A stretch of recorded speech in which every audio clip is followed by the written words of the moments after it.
Lord Phaethon, this time let me. Vivian? Vivian?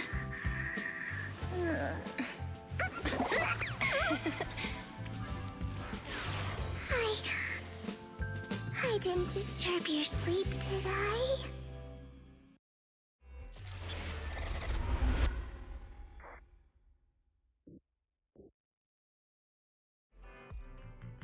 When I got here, the other Lord Phaethon said you were resting on the couch and just let me in. I meant to keep you company while you slept, but then I dozed off myself. Ugh. I was going to sit here looking super cute, hands cupping my face. You know, like the #1 sleepy face I want to wake up to pose. I can't believe I ended up falling asleep myself. What sleepy face? What pose? That was a lot of words in one breath. Are you sure you got enough sleep, Vivian? No, Lord Phaethon. I was just worried that I had disturbed your rest. Just being able to see you sleeping peacefully is already the highlight of my day. No, my entire month. Though it is a bit late, but...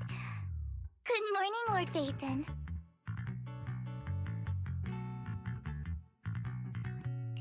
That was so formal. Feels like you're about to drop some big news after a greeting like that. Mockingbird's death has stirred up quite the storm. I took some time to gather intel. It seems someone deliberately leaked the story that Hugo is an illegitimate child of the Ravenlock family, but I haven't found the source yet. Could it be Hugo's uncle, Hartman? Maybe he's trying to turn people against Hugo and Mockingbird by playing the illegitimate child card. I suspected that too. He could be using Hugo's background to make people believe Mockingbird is just another Top's pawn. To the upper class, Mockingbird may be insignificant, but it has a loyal following among regular folks. But after some digging, I was surprised to find that the public isn't turning on Hugo. They're actually starting to see him in a better light.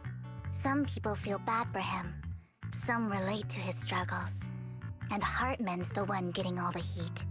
Public outcry against Hartman is growing, with many believing he murdered Hugo for his own selfish gain. Tops is hosting an industry summit this week, a responsibility usually handled by the Ravenlocks. But my sources tell me another family has taken over this year at the last minute. If I'm not mistaken, Tops is intentionally keeping its distance from the Ravenlock family due to the current public sentiment.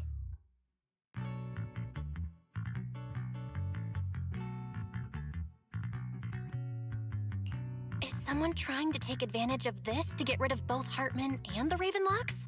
I think Hartman knows this too, which is why he's completely vanished. No matter how hard I search, I can't find a single trace of him. Hartman must have taken the sacrifice core. Now that he holds this bargaining chip, he is definitely going to negotiate his way out of this with the Exaltists. Sorry for interrupting, Vivian, but I need a quick word with Belle. Oh, no problem at all. I'm sure you have important faith in matters to discuss. Take your time. I'll just be waiting outside. We can't make our guest wait outside. Belle and I will step out instead. Oh, don't mind me, Lord Phaethon. I wanted to browse the videotapes anyway. I'll be right here. Just let me know when you're done. Belle, Lycon's outside the video store.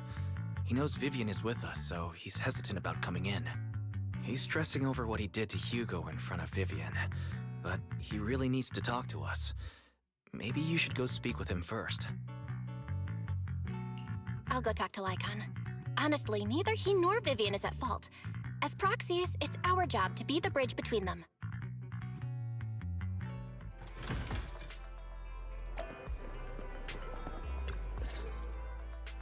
Good morning, Master Proxy. Good morning, Lycon. Wise mentioned you wanted to talk to us and Vivian about something? Yes, it's an urgent request from the mayor, one that directly affects New Eridu's safety.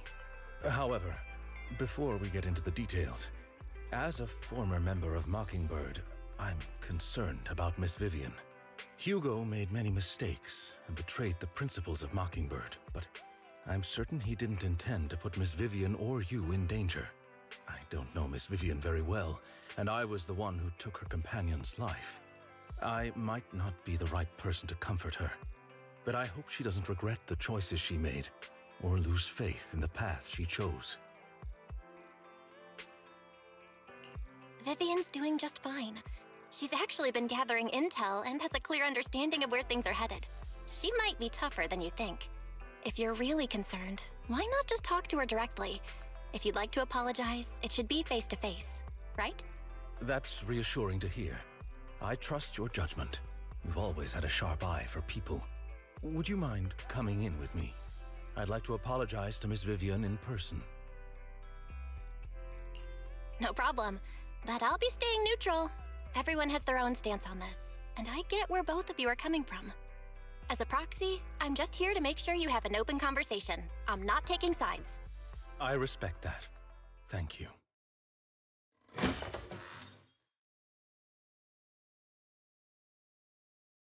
Miss Vivian, I'm very sorry about Hugo. You don't have to explain anything. I'm also part of Mockingbird. Mockingbird stands on more than just gain, so it won't fall when fortunes shift. Hugo had his fixations and ambitions. I also have things I must see through. I'm determined to get to the bottom of the Exaltus and the sacrifices. Miss Vivian, as a former member of Mockingbird, you have my deepest respect. You have my word, whatever comes next. I would never harm you or Master Proxy. As for Hugo, please accept my condolences. Condolences? That's not necessary. Mockingbird has plenty of tricks up its sleeves. This isn't the kind of act that ends so easily. Wouldn't you agree? You're right. Huh? That's it? You two just figured it out? Well, that was fast. Master Proxy, I believe we all share the same goal. Uncover the truth of the Exaltists and the sacrifices. The mayor has tasked me with inviting you to take on this mission, and hopes we can work together moving forward. If the mayor wants to work with us, I trust he will demonstrate his sincerity in kind. Mockingbird will not serve as a pawn for the powerful. That will never change. Of course. While the mayor cannot handle this personally, he will make sure we have all the intel and support we need. Miss Vivian, I know you have your own intelligence network, but for some high-profile shady dealings, perhaps the mayor can provide you a different perspective. Please, take your time to discuss. If you're open to collaborating, I'll set up a call with the mayor so he can speak with you both directly. I need to discuss this with Wise and Vivian. With so many people involved in this, we need to be very careful. Of course, I completely understand. When you've made up your minds, you can find me at the Ballet Twins.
I'll connect the call to the mayor now. My dear friends, I'm glad you're willing to keep working with me. I'm truly sorry about what happened to Mr. Hugo Vlad. I didn't anticipate things would turn out this way. As mayor, I can't fully condone Mockingbird's actions, but personally, I had a lot of respect for Mr. Hugo Vlad. I looked further into Bringer's map. The sacrifices were created by an exaltist named Landon, who was active in Janus Quarter. Mr. Landon passed away in an accident a few years ago. Before he died, he was researching sacrifices and was said to have created a batch of serum that could turn living people into sacrifices. The problem was, the serum wasn't stable, and after his death, the recipe was lost. No one knows what happened to the exaltist in Janus Quarter back then. But it's clear that after the leader died, there haven't been major exaltist activities in the area. Bringer's map marks the locations where the exaltists' most successful attempts at creating sacrifices were. Since this person has already passed away, and the exaltists haven't been active around here for a while, then could it be that this is just Hartman acting on his own? Unfortunately, that's not the case. My sources confirmed that Hartman had been secretly in contact with someone, and they only meet inside the Hollow. Is it possible it's someone from TOPS? TOPS is a huge alliance of corporations. They wouldn't bother getting their hands dirty. Instead, they just sit back and reap the rewards. Everything Hartman is doing is to secure his place in TOPS and strengthen his power within the Ravenlock family. If my guess is correct, Hartman has gotten in touch with the remaining members of the Exaltists that used to follow Landon, helping them create new sacrifices. But what's in it for TOPS? There's no way the Exaltists would just hand over their secrets about sacrifices to Hartman, right? A sacrifice outbreak would throw the city into chaos. And that's when TOPS steps in, taking control of the situation on their terms.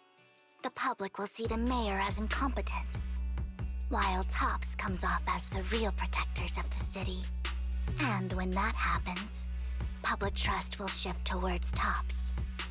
And Mr. Mayor, you might find yourself in an unfavorable situation. Still sharp as ever, Miss Vivian. So, what exactly do we stand to gain from partnering with you? Please don't tell me you're doing this out of some noble concern for your citizens. I'm not some hero of justice, and I don't believe in lofty ideals or empty promises. We have a common enemy. While our ideologies may differ, we can work together on this. And as proof of good faith, I may not know exactly where Hartman is, but I can fan the flames over Mockingbird's death and escalate conflicts within the Ravenlock family. So it was you behind the rumors. No wonder I couldn't trace the source of the public outcry. I'm not the one who started the rumors. I just helped them spread faster after they leaked. And I pulled a few strings to make sure the story painted Mr. Hugo Vlad as a heroic figure who was unfairly persecuted. As I said before, I had a lot of respect for him, and I'd be happy to clear his name. Now let me lay out my terms for collaboration. After looking into it, I found that the dormant sacrifice you discovered wasn't the only one. There are more places where sacrifices might be lying dormant. Too many eyes are on me right now, so I can't send my own men to deal with it. I'd like to ask you to retrieve the sacrifices from those locations. I'll make sure to dispose of them once you do, so no one will be able to use them again. On top of that, I've asked a friend to help monitor your physical condition, and maybe even uncover more of your potential. Her research overlaps with your teacher's work. You don't need to worry about her capabilities. She's a Void Hunter rank special investigator. Really? A Void Hunter ranked special investigator is going to be assisting us? And she's involved in our teacher's research? That's right. She's heading to Janus Quarter for some business. I wanted to set up a formal meeting, but she declined. She prefers to assess things on her own, and will reach out when the time is right. She'll let you know the details then.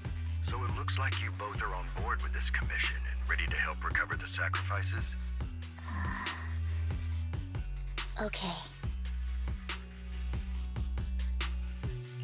We don't want new Eridu falling into chaos either. We'll do what we can. I know you won't let me down. Given our positions, we might not be friends, but we're definitely not enemies. I'll leave the rest to you then. I've got to go. Goodbye.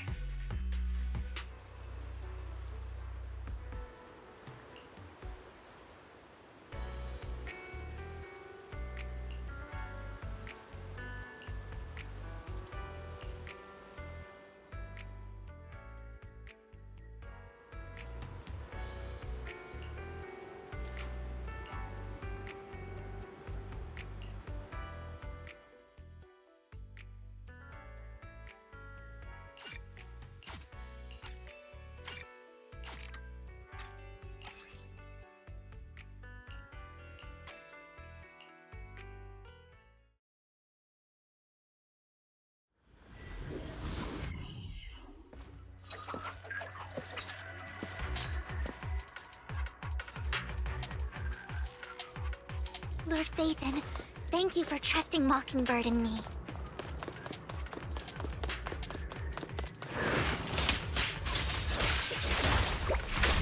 All right, I'll take the mark.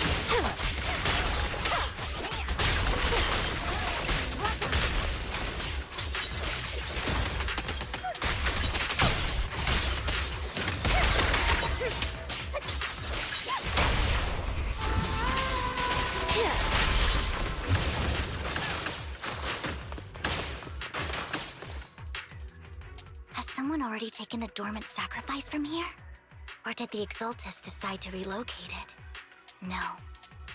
If these dormant sacrifices aren't handled carefully, they could awaken and turn against anyone nearby. She wouldn't risk moving them unless it was absolutely necessary. Did she realize the mayor was looking into this?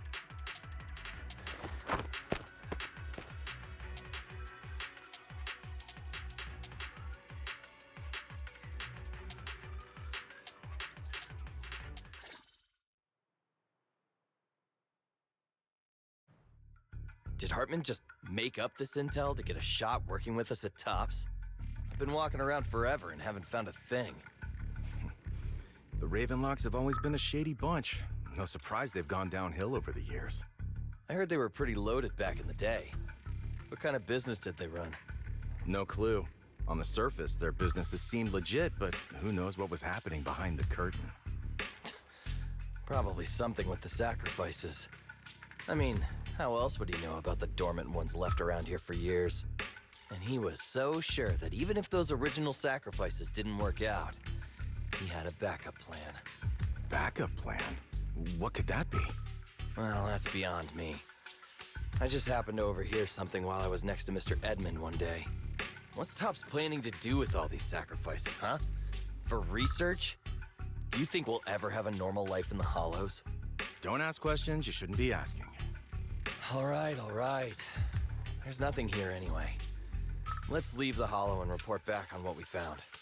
And we'll make it just in time to clock out for the fieldwork shift. Let's get out of here first.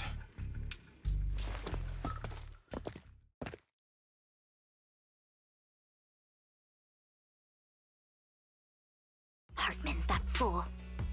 He'll do anything to get into Tops, even if it means playing with fire.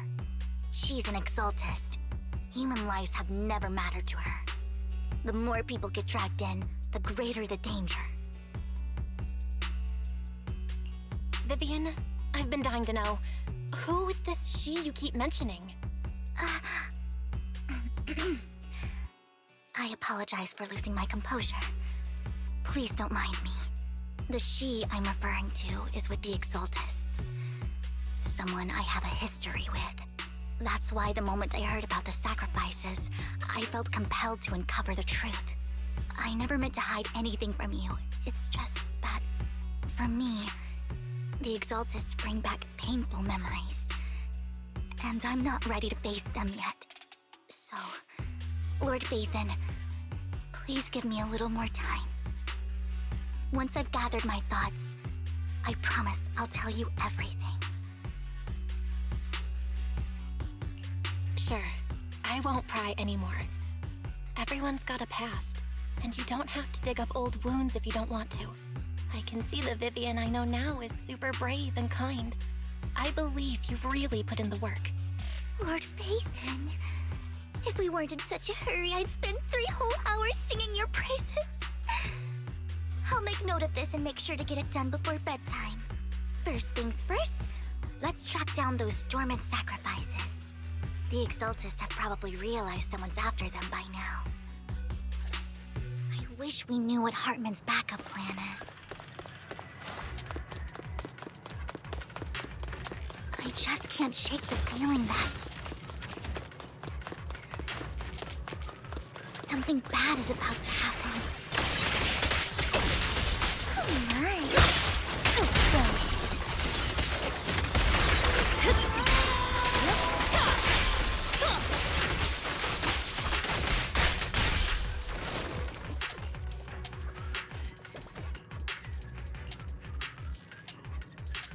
Hugo may have done terrible things, but he had his reasons. Mockingbird might be seen as the bad guys by a lot of people, but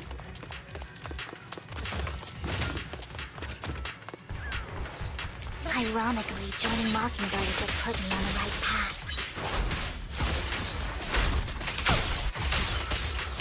Found your weakness. For the first time, I'm needed for more than just one curse. Nothing here either. Are we too late? There's some...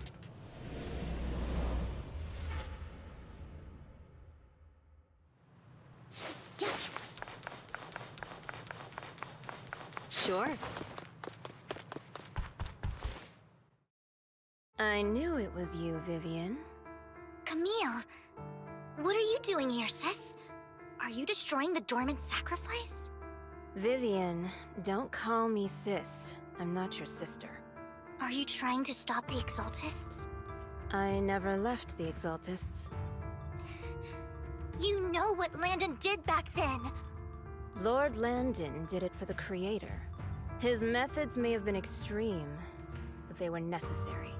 Back then, you walked away. You should do the same now.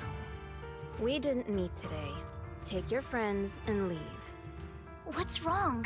Are you being forced into this? I can help you. Help me? Like how you helped her? Vivian, you're crying. You see me, don't you? No, You haven't changed a bit, Vivian. No need to hide your tears. I know exactly what's ahead for me. You've made your choice, and I've made mine. One last piece of advice. Stay out of this. She loathes you. I won't tell her we met today. Don't show yourself around us again. Camille!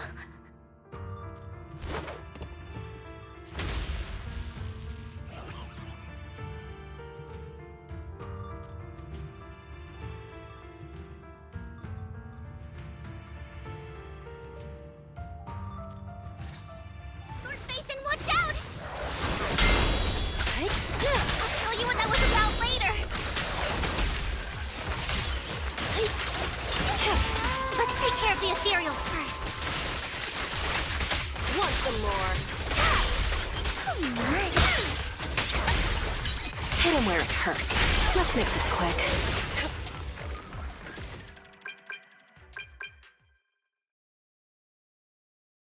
You two took longer than I expected.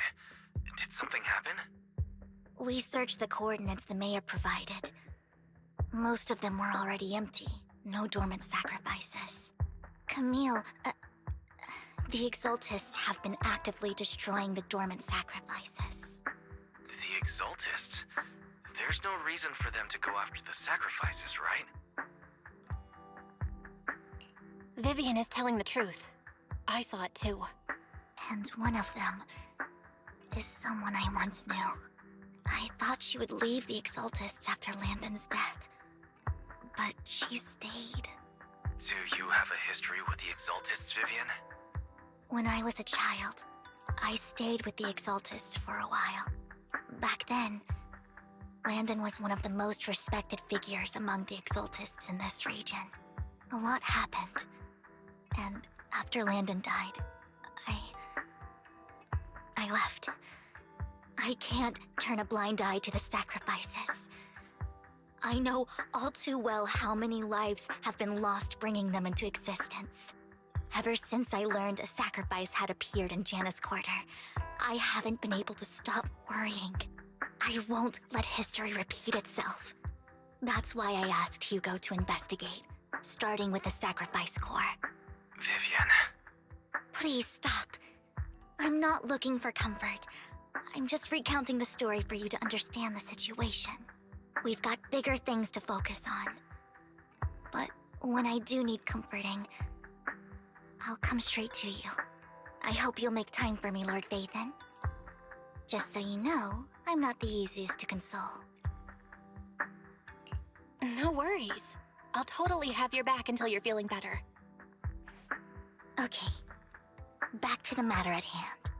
That conversation between those two TOPS employees back in the Hollow is still bothering me. They said Hartman had a backup plan, and that got me thinking about some news that was quietly swept under the rug. Lately, there have been mining accidents in Ravenlock-controlled areas. Many workers have died. The families were paid off with huge settlements, way more than usual. No protests, no controversy, and the issue was buried. But considering the Ravenlock's financial position, why would they be so generous with payouts?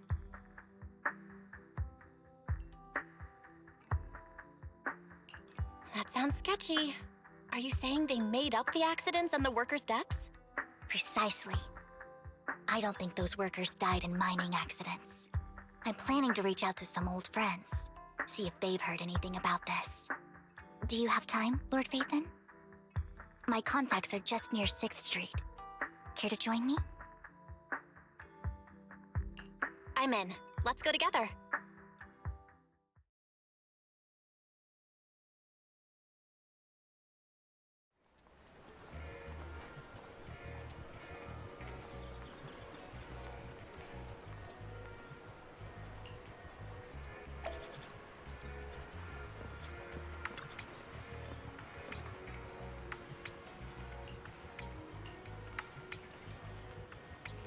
An old friend of mine said she has some new intel.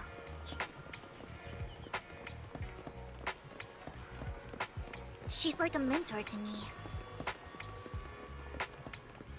I learned a lot about data scraping on the internet thanks to her.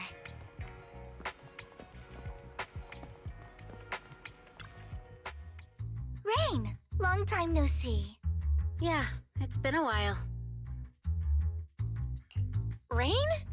You two knew each other? Yeah, Phaethon. Long time no see. Rain, you actually know that Lord Vathan is Lord Vathan? No, I mean, you actually know Belle is Lord Vathan. I didn't know right away. One time, I needed a favor from Nicole. I only found out after meeting them. I mean, who would expect a legendary proxy to be running a video store for a living? Oh, by the way, your idol... Rain, let's not bring up old stuff. Lord Vathan wouldn't be interested in that. Why are you all tense? Right! Lord Phaethon lives on 6th Street too, and might know your idol. Remember when you traced that post on Internet to 6th Street and actually went to check it out? And you came back all bummed, spouting nonsense. Like there was only a black cat at the location, and maybe your idol is actually a talking cat. Or something like that. I know that black cat. I'm always sneaking at snacks. Lord Vathan, please, let's drop this topic. Come on, Vivian. It's been years, and you still won't say who your idol is. If you'd just let me, I'd have tracked them down ages ago. I get it. You want to find the person who's important to you on your own. But you've tried so hard already. It's okay to lean on me a little, you know. I'm sure your idol won't hold it against you. I shouldn't have come to see you. Huh? What's wrong? Hey, Rain. Vivian said you might have some new intel. So let's get to the important stuff first. All right, let's get down to business. Here's something I'm pretty sure about. The Ravenlock family's claim that those missing workers died in an accident? Don't buy it. The last signal from those workers was near the Hollow. Then communication went dark. I think they were taken into the Hollow. And yesterday, I picked up that the Ravenlock family secretly hired some people to search the Hollow's perimeter. I caught a weird distress signal from someone and managed to track down the source. When I tried to reach out, the signal cut out completely. The last trace of the signal was near Lumina Square. Finding someone in real life isn't really my thing, so that's where you come in. Okay, we'll check things out. You just said this is something you're sure of. Do you have anything you're unsure about? I dug up some info online, and one thing stood out. A few days ago, there were some creepy sounds coming from an abandoned warehouse by the port. The place was locked up, so no one could see what was happening inside. Not sure if it's related to your search. If you don't find anything useful around here, it might be worth checking out. Well, that's all I have for you. Thank you, Rain. Don't get all emotional on me now. I'm just helping out a friend. This one's on the house. Consider it payback for the favor you did me last time. But if you still want to find your idol, hit me up. I've been curious for what... Alright, don't worry about it. I'll manage it myself. Stop being so nosy, Rain. Nosy? Nah, just professionally curious. What kind of person is worth all this searching, huh? But honestly, whoever they are in real life, they've become a part of you. You've come a long way in this search, Vivian. I much prefer the person you are now. So if you find this person, don't chicken out. Go meet them. People will appreciate you for who you are. Rain. I might not care about the real world or what it'll be like, but I hope everyone I know can live a good life. I'm counting on you to save the world, guys. All right, I have other business to take care of, so I'll leave the rest to you.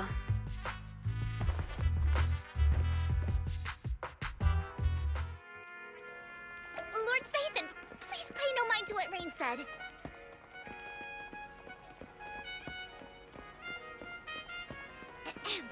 That big guy's up ahead. Let's hurry.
Don't take me back, please. I was wrong. I know I messed up. I don't want your money anymore. Please, no. Calm down. Who are you? I won't say anything. Just let me go. I don't know anything. I swear, I know nothing. We're not PubSec, the HIA, or the Ravenlock family. We won't force you into anything. There's no need to be afraid. What do you want from me then? We simply want to know where the Ravenlock family took you and what they made you do. I can't say. I can't tell you. I have a family. They'll hurt them. You never saw me. Please, just stop asking. Don't you wish to see your family? I don't deserve to see them. It's my fault. I was greedy. I did this to myself. But your family must miss you dearly. I'm sure they won't blame you. No, it's my fault. It's all on me. I don't want to drag them into this. If the whole ship is sinking, no one on board can escape. I'm just a nobody. And right now, there's nothing I can do to change anything. If you care about your family and friends, now is your chance to stop the disaster before it's too late. Even a butterfly flapping its wings can send a tsunami surging across the ocean. No one knows how this will turn out. But if you do nothing now, the only thing waiting for you at the end will be regret. We're not here to turn you in, and we won't force you to confront them. You'll be safe with us. I'll help you return to your family. But you must tell us precisely what happened.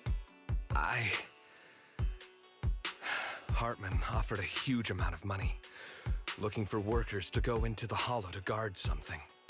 The money was way too good. We all kind of figured something wasn't right. I thought it was just smuggling or guarding some kind of illegal ether resources, so I signed up. After we sent in our applications, Hartman's men took us into the hollow. The first place we went, there was a strange box. When we got there, they handed us some pills, saying they'd improve our aptitude for ether, for us to last longer in the hollow. But after I took them, everything went fuzzy. Something was definitely off about those pills. When I woke up, I saw my coworkers dead in front of me. And there was blood all over my hands. They said something about me being a good experiment, moved me somewhere else, and locked me up. They wanted to inject me with something. I got scared and didn't know what was gonna happen. But then a blonde guy found me, gave me a carrot, and let me go. So I escaped. I didn't want to kill anyone. I don't know. It wasn't your fault that your coworkers died. You were just a tool in their hands. Do you remember the place they first took you? Do you know what was in that box? I only remember the first place was like a rooftop. I think it was on top of a tall building.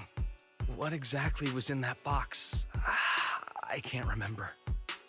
I'm not lying. Those pills they gave us, they make you hallucinate. I took just one and my mind felt like it wasn't my own. My memories turned into a blur. I'm telling the truth. I'm not trying to run from my mistakes. I just really can't remember what happened. I know you're not lying. We'll arrange for your protection. You can rest easy and recover, and your family won't be dragged into this. Once this is all over, you will be able to reunite with them.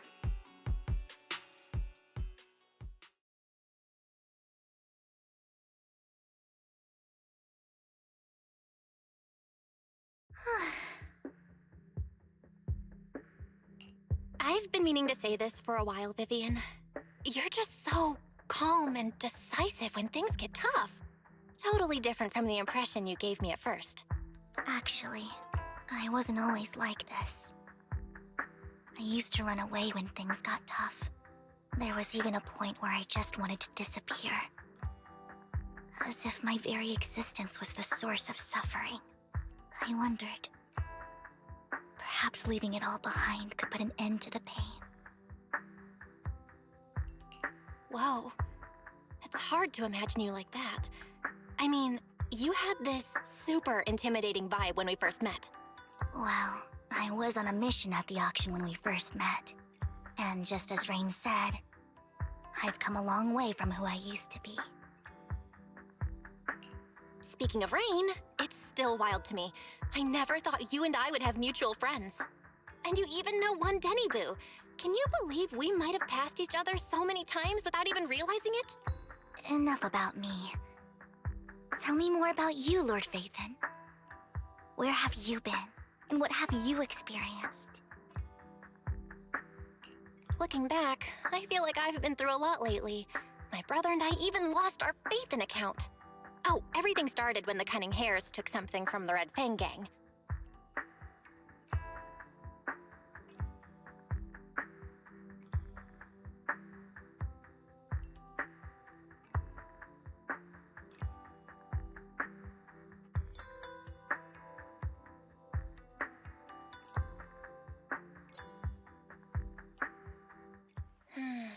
I remember it should be around here. That store's been sitting in my favorites for ages.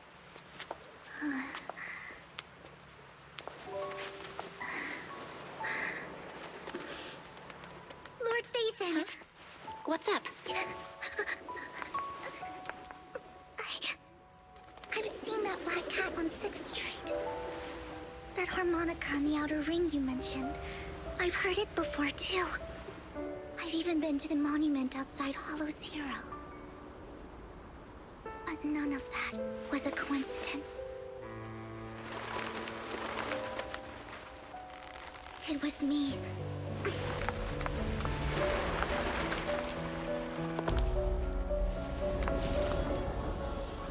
Following you, and now I've finally made it to your side. Ever since I was little, I had been seen as the bringer of bad fortune. I had traveled to many places and witnessed far too much misfortune. Every tear I shed brought disaster. I've heard too many curses to count. I loathed my tears as much as I despised my own existence. Wherever I stayed, tragedy followed. I had roamed too many places, and each time, it ended the same way. I didn't know where I could go anymore. One night, I stumbled upon a post discussing me. Whether they knew me or not, everyone seemed convinced that I was the source of the curse. Some mocked me with cruel intent. Some wished I would vanish, and others speculated maliciously. It really seemed that my very existence was a disaster. In that moment, as darkness enveloped the city, I saw lights flickering to life all around New Eridu. So many lights, and not knowing where to go, I thought, if only I could disappear into those lights. I made up my mind, and right then, my phone rang. I decided to take one last look. I wanted to know who left me my final message from this world. It was you, Lord Phaethon. Wait, really? Me? Yes. And I checked with the other Lord Phaethon. You were the one using the account at that time. But I know you probably don't remember it. After all, it was just an ordinary day, with an ordinary post and meaningless comments online. But for me, it was the night I finally realized where I could go. I wanted to walk the paths you had walked, see the sights you had seen. And then, one day, share it all with you, face to face. What did I even say in that comment? I can't remember off the top of my head. Well, you'll have to figure it out for yourself. I'm not telling you. Huh? No! So, Lord Phaethon, thank you. Not only for that comment you made that day, which was a silver lining for me, but also for giving me the courage to become who I am today. The Vivian standing right in front of you now, Lord Vathan. I truly like who I've become.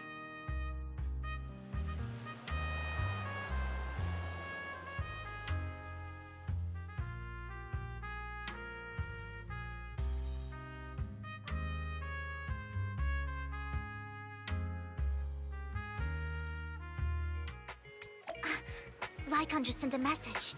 There's an update. Let's head back to the video store and go over the details.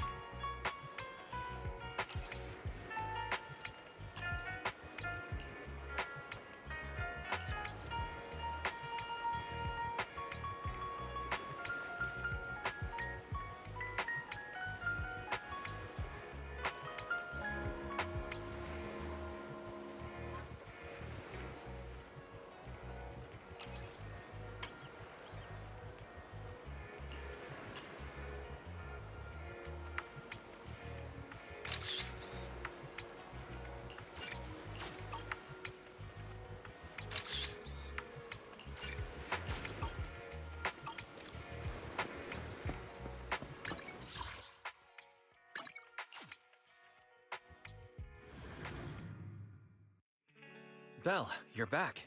Lycon told me he wanted to meet up with us online to discuss things when you returned. I'll call him now. Master Proxy, Miss Vivian. The gentleman Rena brought back has stabilized and calmed down now. Based on his account, we've identified where Hartman is hiding the core. He also mentioned that Hartman plans to trade the core with a group of people. We suspect that this group consists of members from the Exaltists. I knew it. Now that we have the location, it would be splendid if we could seize the sacrifice core before they do. Precisely. We hope you can head to the location as soon as possible to secure the sacrifice core. We've got this. I have other matters to attend to, so I'll leave the retrieval of the sacrifice core in your capable hands. The mayor's friend that he mentioned before will also be assisting you this time. The target coordinates have been shared with her, and she'll meet you there. Please ensure your safety, and I wish you all the best.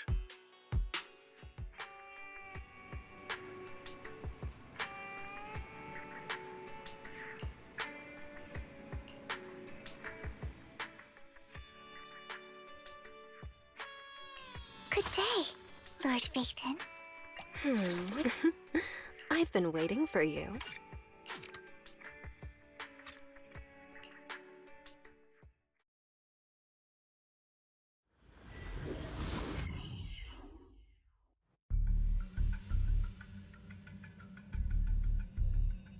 Where's the sacrifice core? Camille, you really think I'd stroll around with something this important? Plus, even though the Ravenlocks and the Exaltus have been working together for ages, I've hardly even met Lady Dina. I'm the one offering the sacrifice core here. I'm curious what Lady Dina's got lined up for me in return? I'm just here to verify that the core you mentioned is real. Once that's sorted, Lady Dina will give you a proper response. Our partnership isn't just talk. We need to be sure you have what we need before moving forward. Sure thing. I'll take you to where I keep the core. Once you verify it's legit, have Lady Dina come over. We'll lay everything on the table face to face. All right, lead the way. It seems Hartman is trying to bargain for more. What a greedy and insatiable man. It's just that... why would they only send Camille for something as important as the sacrifice core? And I can't shake the feeling that Camille doesn't want Hartman and Dina to meet. Why is that? Who's this Dina he just mentioned? Is she the leader of the Exaltists? Kind of. Lord Vathan, I really think we should hurry. We must get to where Hartman keeps the core before anyone else does. I've got a shortcut planned, but there are gonna be ethereals along the way. I'll let you handle them, Vivian. Don't worry, Lord Vathan. You're in capable hands. I'll ensure your safety.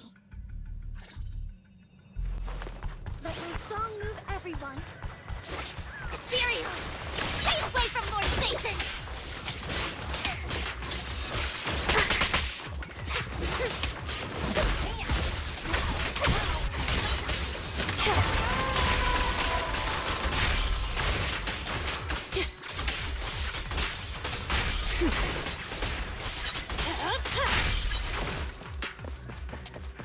Looks like Hartman's trying to negotiate for more leverage.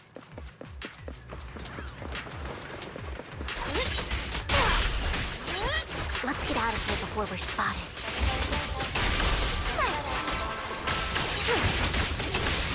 Let's keep moving, Lord Phaeton.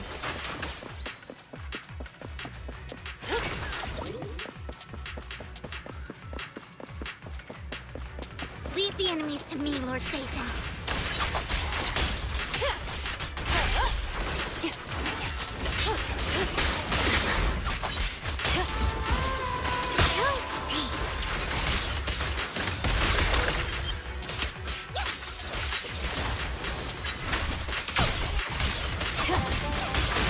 Let's make this quick.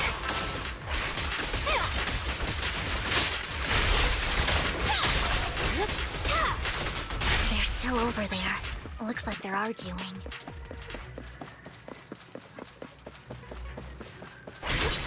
This is our chance. No matter who has the sacrifice core, Hartman or the Exaltists, it would be really dangerous. Oh my. Hand over what's in the box. Or we do this the hard way. Hit him where? You sure talk big, little girl. Let's see if you can get past me first. Let's hurry and secure the sacrifice. Lord Phaeton, the box is empty. So Hartman never kept the core here to begin with? How did you even find your way here? Where's the core in the box? What did you do with it? You call this keeping the sacrifice core safe?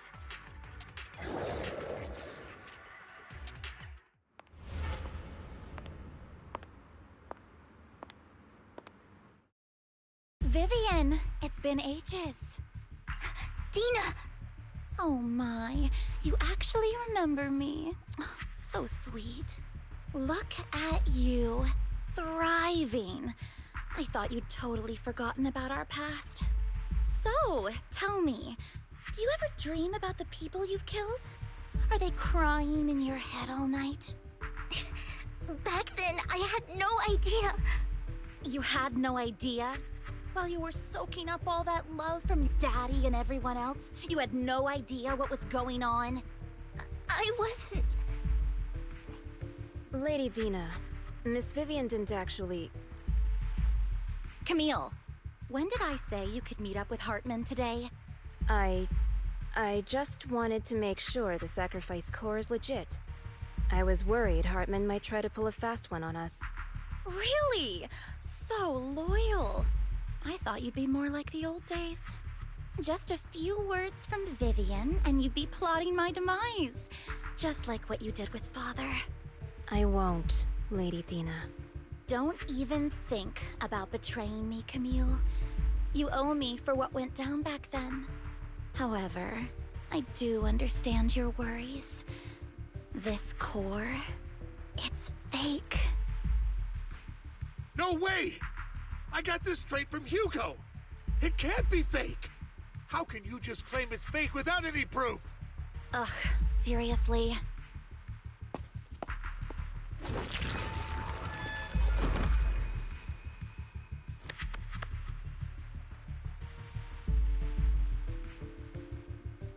The sacrifice core can max out the ether particles within human bodies in no time at all. But look at your little subordinate. How uncouth. He's making noises like some animal. Can you shut him up? So annoying. The masterpiece Father made for the Creator isn't this worthless piece of junk you're holding. So, the real core. Vivian, where do you think the sacrifice core is really at? I don't know. If I knew where the real core was, I'd destroy it without a second thought. Dina, you understand what the sacrifices are. And you know those who were blessed should not have to endure such horrors.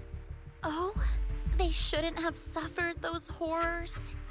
Weren't you the one who decided if they'd be blessed or not? If it weren't for your tears, how would they have encountered such misfortune? How self-righteous, Vivian. Their fates were in your hands. It was you who brought disaster on them.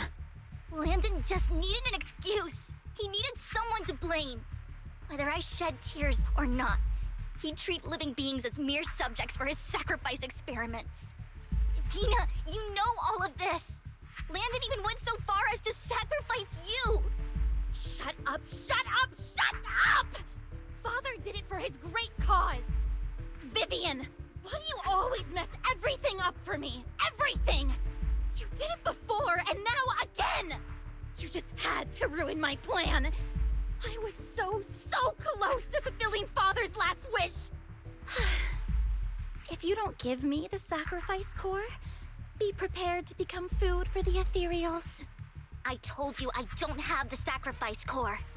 Otherwise, I would have destroyed it already. Lord Phaethon, find the right moment to retreat.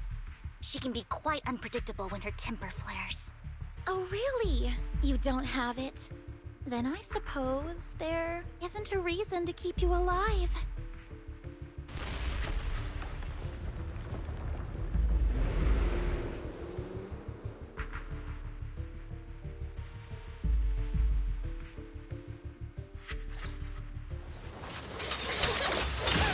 Cereals are coming.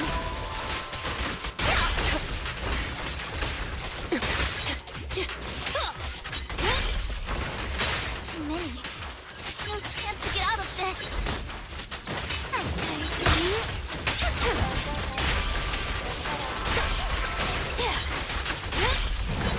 Oh, for Lord Phaethon. Found your weakness. The final act begins now. Once more.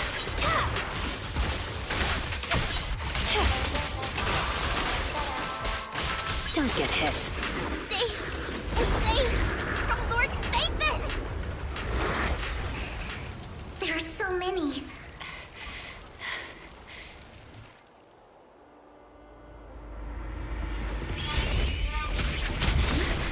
It's ink?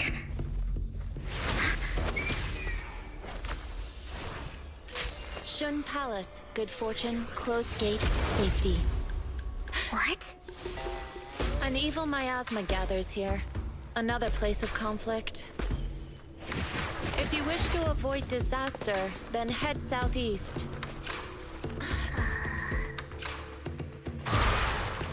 Now! Thank you.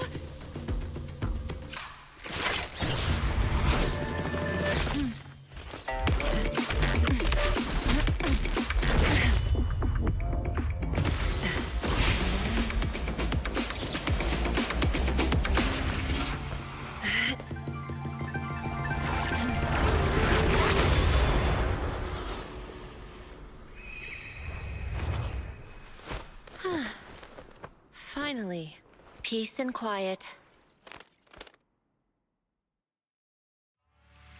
You must be Belle, right?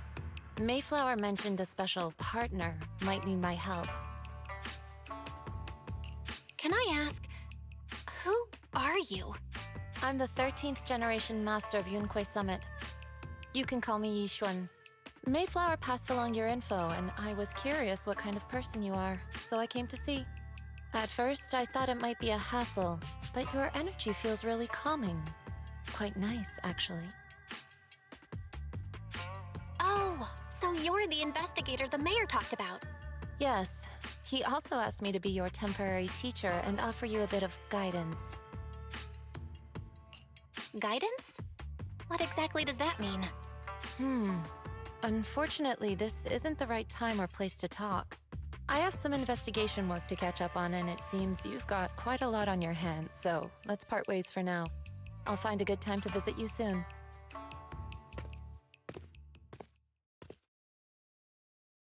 I'm so sorry, Lord Phaethon. I'm just not feeling very well. I think I'll head back for now. I'll investigate the sacrifice core and reach out once I find something. You definitely need some rest. Let's get out of the hollow.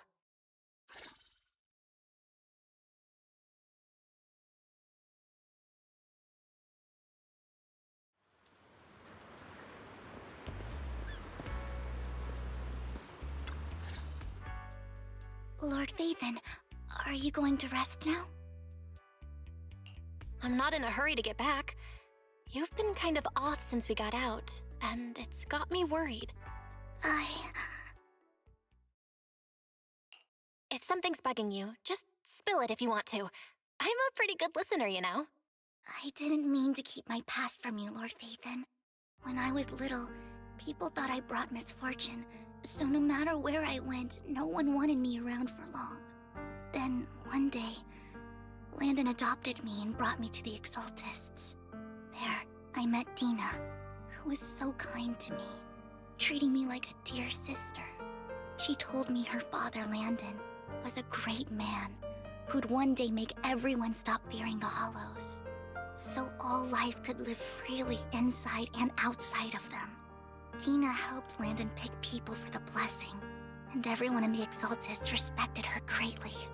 Those who received the blessing would have a better ether aptitude, allowing them to enter the Hollow freely without fear of sudden disaster. Back then, Dina would chat with me every day, always about the Exaltists and her father. But things between us shifted when Landon asked me to step in for Dina. Landon told me I didn't only bring misfortune, and that if I listened to him, I could actually help people. After that, he'd take me to meet people, and if I shed tears, he'd give them a blessing medicine. Those who got the blessing could dodge calamities. At first, I was ecstatic, thinking I could help others. I shared my joy with Dina, but that was when she started to pull away from me. The blessing medicine. Please tell me that wasn't the sacrifice serum Bringer had? Yes. To be precise, it was an early version of the sacrifice serum. Landon's medicine wasn't stable. The medicine Landon developed could boost abilities quickly, but also sped up the development of ether corruption. In the end, most people turned into ethereals, and a few became sacrifices, losing all human consciousness. The ethereals were killed while the sacrifices were given to the higher-ups of the Exaltists. The Exaltists wanted the sacrifices to hold human consciousness, so Landon's medicine was seen as a failure, and he gradually lost influence within the Exaltists.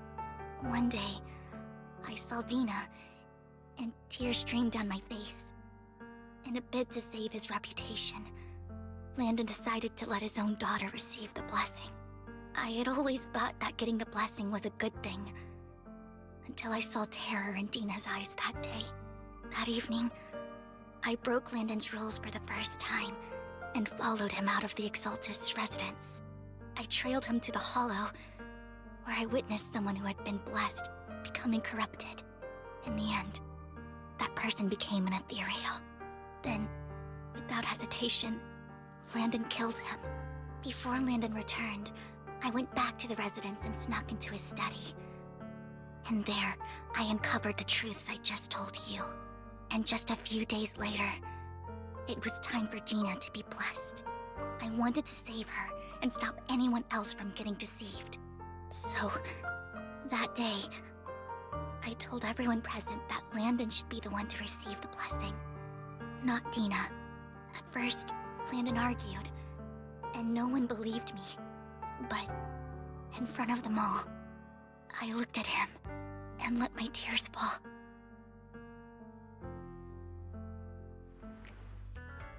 Lord Landon, please accept the blessing. Vivian, you... Why won't you accept the blessing? Were you lying to us? Ungrateful fools! You have no use anymore! Liar! Run! Run!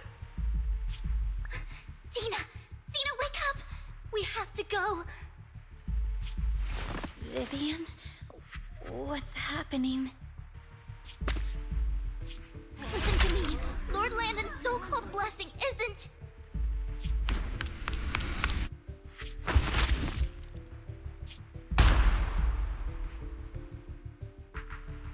Father!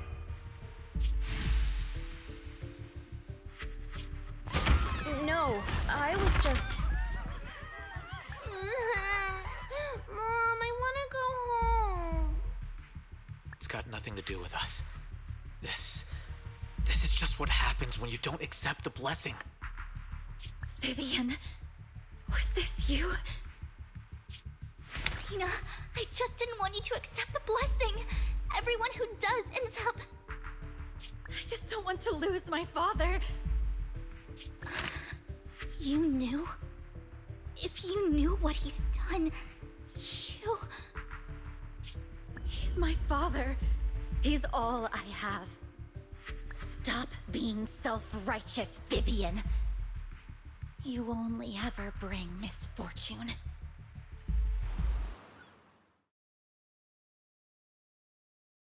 I thought once Landon was gone, Tina would leave the Exaltists. I never expected her to continue his research, or that Camille would stay. Camille lost her entire family in a hollow disaster, so she's always supported the Exaltists. She's not a bad person. She's just someone searching for hope. She joined the Exaltists very early on, and even watched Dina grow up. That day, she was just so desperate to save Dina that she... All these years, she's been following Dina, taking care of everything out of guilt, I think. But I didn't just fail to save Dina. I trapped her. I see misfortune approaching, but I can never change its course or avoid the bad ending. Maybe I really am a bringer of misfortune. No way. You're not the one bringing bad luck. Whatever went down with the Exaltists, Landon used you. As for Dina and Camille, they know the truth, and they just made their choices. The Hollows and the disasters they caused took more than just their loved ones. But not all survivors cling to obsession and hatred like they do. Lord Phaethon. You need to believe in yourself. You're currently resolving the sacrifice crisis with your own effort. I remember you saying you really like yourself now. So what's changed? Yes, that'll always be true. Thank you for listening to my story today. Years have gone by, but I've never had the courage to face all this. Maybe Dina and I were meant to meet today, so I could finally spill it all out. It lightens my heart a little. Lord Phaethon, you truly are a wonderful listener. Whenever you're feeling down, don't hesitate to come to me. I will. It's been such a long day. You must be exhausted. I'll track down the location of the sacrifice core and let you know what I find. Good night, Lord Phaethon.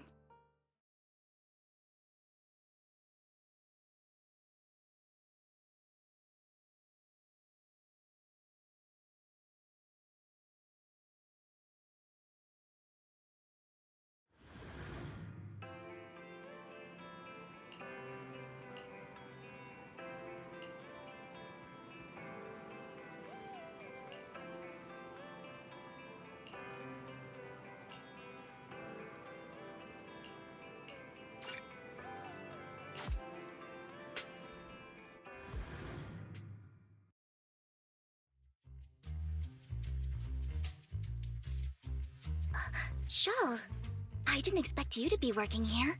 Perfect. I was just covering someone's shift.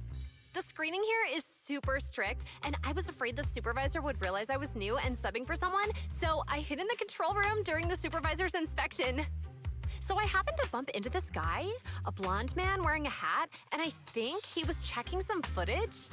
Then he logged that footage into the tape he brought. Later, I found that part of the footage had been wiped. Blonde, wearing a hat. Could it be Hugo? Do you know him? I think it's him. If it were Hugo... I think I know where he would hide the tape. Thank you, Shaw. You were a big help. Great! You also helped me a lot when I started working. I used to make mistakes all the time. If it weren't for you cleaning up my messes, I would have been fired ages ago. So I'm happy I could help you too. All right, go ahead and do what you need to do. We'll catch up another time.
If I'm not mistaken, you and Vivian share the same goal. Silence is no good for negotiation. I just don't want Dina to reach a point of no return. Hasn't she already reached that point with what she's doing? The formula for the Landon serum was lost, but a batch survived, and Dina was able to develop a substance that can be used for mind control. She's trying to combine the two to make sacrifices that would obey human commands. If the dormant sacrifice and the remaining Landon serum are destroyed, we can put an end to this. Dina's concoction can't create sacrifices on its own. And the sacrifice core? That belongs to the creator, not her. Although I find Landon's methods despicable, I can't deny that the Exaltists and the Creator are leading us in the right direction. I just don't want Dina to spend her life trapped by her father's mistakes. I mean, no offense, but I find your protectiveness rather weird. I will confirm the location of the dormant sacrifice and find the chance to relay the information to you. I do not want any of my people to be going into danger. As for the sacrifice core, I can only guarantee that it will not fall into her hands. As for how things will ultimately play out, the Creator will guide me.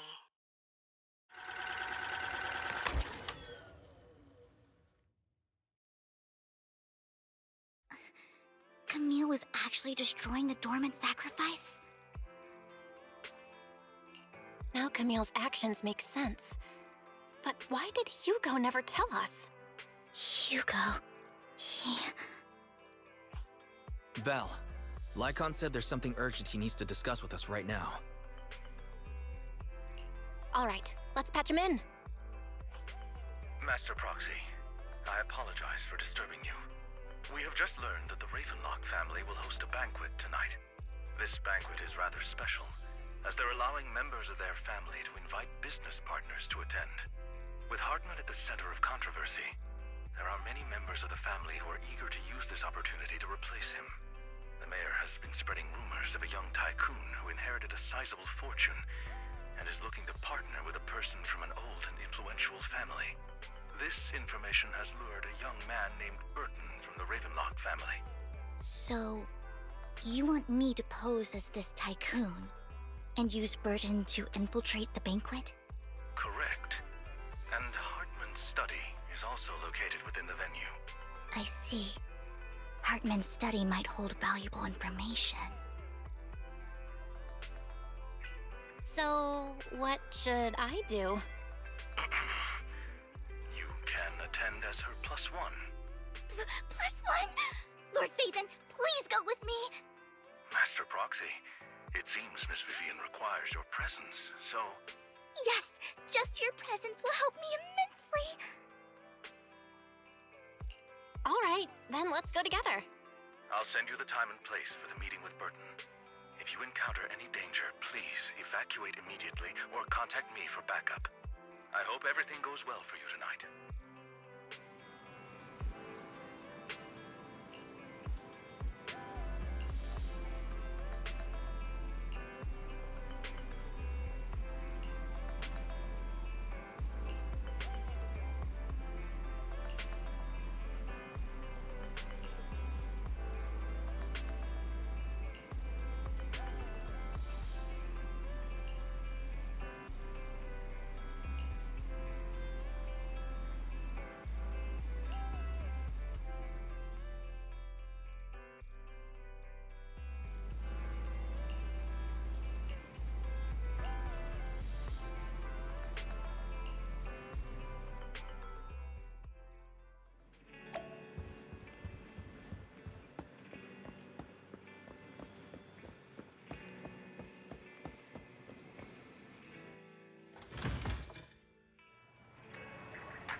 Miss Banshee, I believe I've shown you my sincerity. Now how about you? Sincerity? My presence here is a show of sincerity. If we're to work together, Miss Banshee, you should drop your pretentious act. I am well aware of the ways of the Ravenlock family. If I were to come empty-handed, I probably wouldn't even be able to make it out the front door tonight. Since I agreed to come with you, and even brought along my most precious companion, does that not show my deepest sincerity? No need for such an off-color joke. Our door is always open for those coming or going. We both know what's what, so let's cut the small talk. I know far more about how the Ravenlock family made their fortune than most here. I am also well aware of why Hartman, despite such a massive scandal, still remains in power. Oh? Do tell. Exaltists, blessing, sacrifice, Landon. Where would you like me to start? How did you know that? No, who are you? Don't be so tense. If I'm not mistaken, it's about time the banquet began. My companion and I are practically famished. Is this how you treat your guests? By letting them starve? Perhaps when we've had our fill, we'll remember where the sacrifice is hidden. You know where the sacrifice is? So, can we go get something to eat now? And I'm also looking forward to receiving a special dessert from you. We can discuss what you wish to know while we enjoy dessert. Of course. I wouldn't let such an important guest discuss matters on an empty stomach. As for dessert, I will prepare it myself, and I guarantee it will satisfy you. I'll come find you later. I wish you a pleasant evening.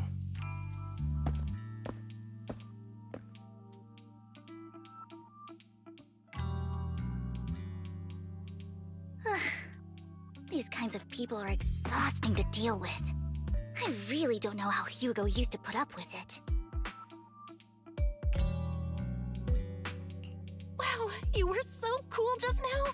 Like a powerful, noble lady. You sent Burton packing with just a few words. It's just some techniques Hugo taught me. Like that dessert I mentioned. It means I want them to offer more if they want to come to an accord. Fortunately, that old fox Hartman is terrified of losing power. He's definitely keeping the destruction of the sacrifice and the fact that the sacrifice core is fake hidden from the other family members. Otherwise, Burton wouldn't have been so willing to raise his offer. Lord Phaethon, let's find Hartman's study when the banquet is at its busiest. All right, I've already taken note of the surrounding terrain. Once more people arrive, we'll enter the garden through the door in the corner of the banquet hall. Wherever you go, I'll follow, Lord Phaethon.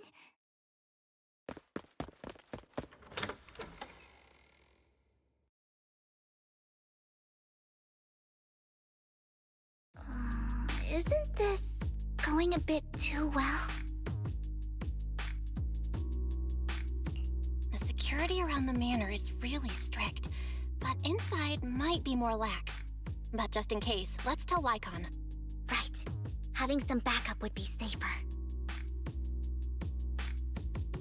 Let's check Hartman's recent correspondences for clues. I still have concerns about the sacrifice core. Right. Though the core he gave Dina was fake, Hartman might have left a trick up his sleeve and hid the real one. Then let's split up.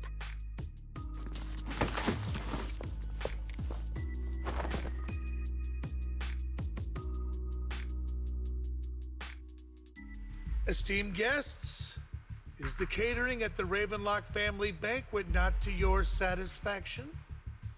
So much so that these two distinguished guests felt the need to come to my humble office to scavenge for food. Don't want to come out? Well, after all, you don't have long left. Burton, that greedy idiot, fell for the mayor's trap. But I never expected that he would bring you into my territory. I suppose I should thank him. Otherwise, I would have had to go to great lengths to eliminate you. Vivian, Phaethon, give Hugo my regards. Tell him I shall be taking the wealth and power of the Ravenlock family for myself.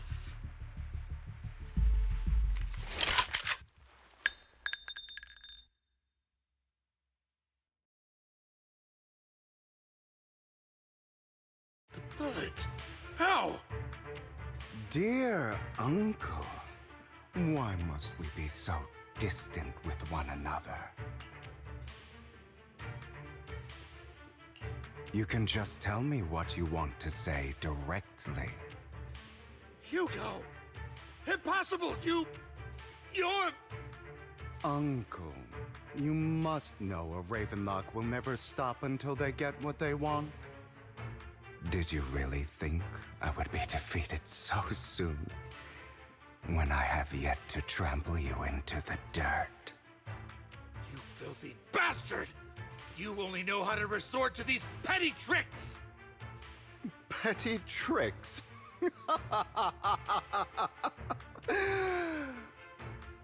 Perhaps you'd like to know what I managed to accomplish using this faked death of mine.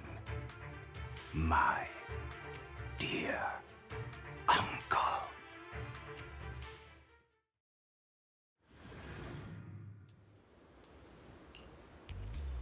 Faking my own death. Hope it's all worth the theatrics in the end. It was just to keep Hartman off my back, but maybe I went a little overboard. The manager must be pretty shaken up. I should apologize at some point.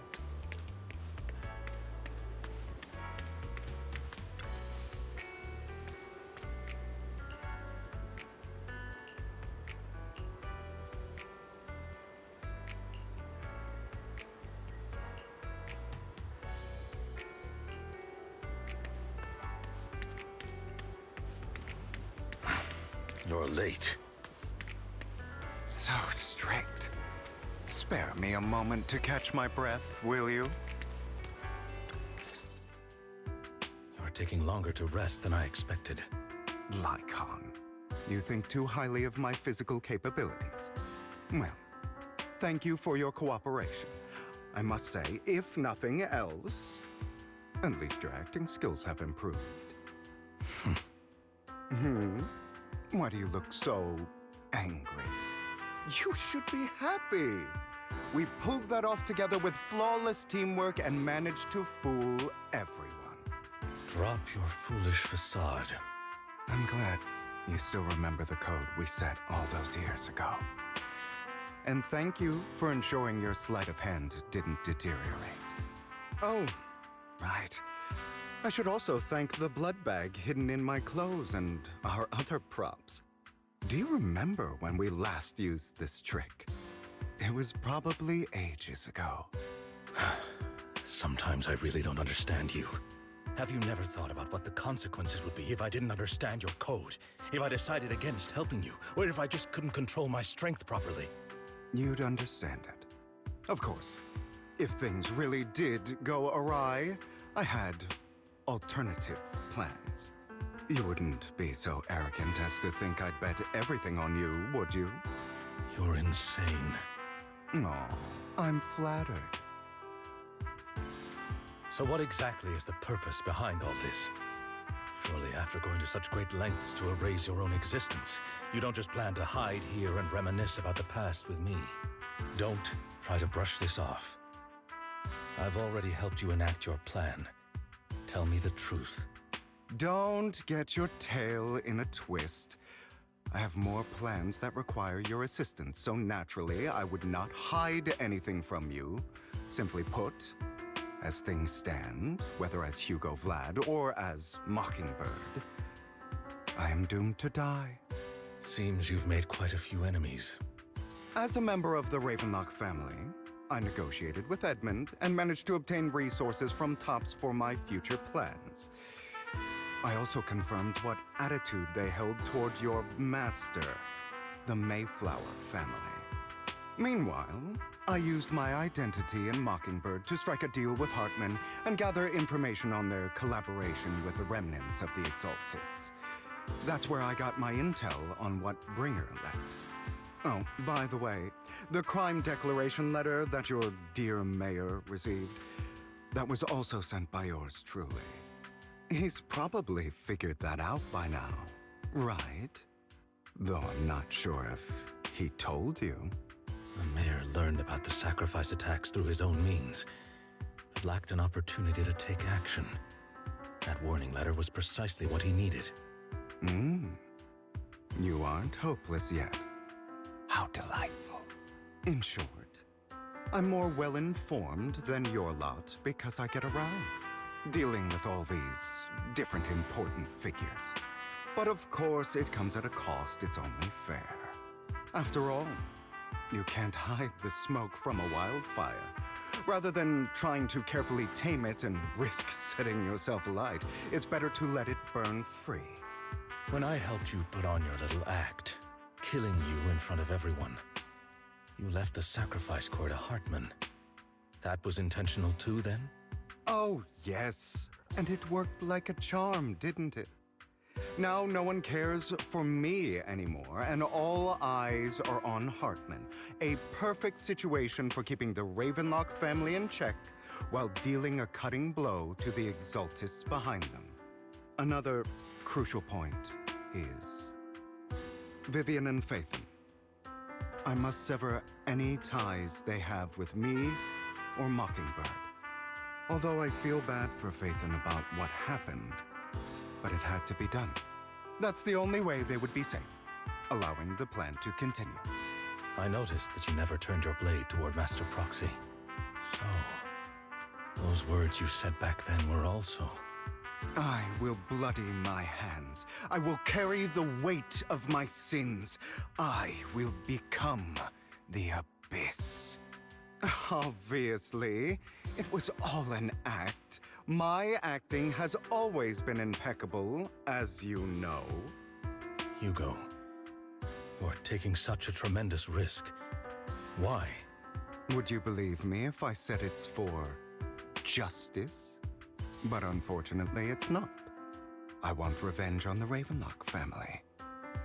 And I will make sure that despicable excuse for a human being, Hartman, suffers a slow, torturous end. Of course. I also promised Vivian that I would help her investigate the whole thing with the Exaltists. That's all. You don't look too good. Is it your wounds? No. This is the first problem I plan to resolve. Lycon, do you have a place that is sufficiently discreet, quiet, and can take a lot of damage?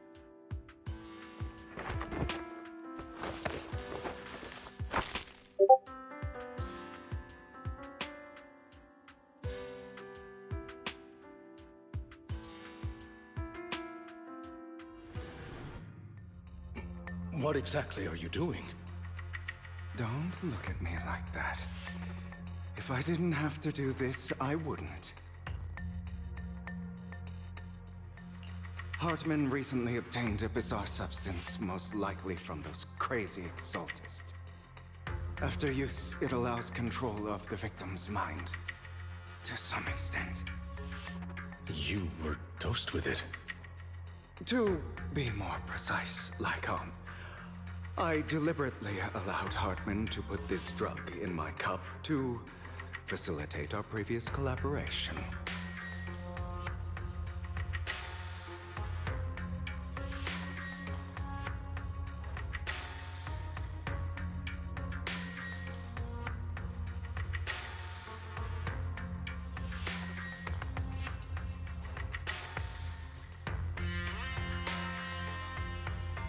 After finding out about it, I quickly found someone to help analyze its composition. The good news is he gave me a very low dosage, perhaps because he was afraid I might notice. There's a different medication that can delay its onset, preventing me from actually being under his control. I simply need to put on a show in front of my dear uncle. The bad news is that currently there is no antidote. When I delay those effects, however, they will accumulate and erupt when my body reaches its limit. It may even break my mind. And that's exactly what's happening now. I need to endure those accumulated consequences. So, I will lock myself in this room for however long that takes. I've tied my limbs to prevent me from smashing this place or accidentally hurting myself. Anyway, after you leave, do not open this door, no matter what you hear. I recommend seeking professional medical assistance. This is advice I received from a doctor. Or are you saying you don't believe I can make it? So, Lycon, come find me here at the scheduled time. All you need to do is smile and await my victory. What if I want to stop you?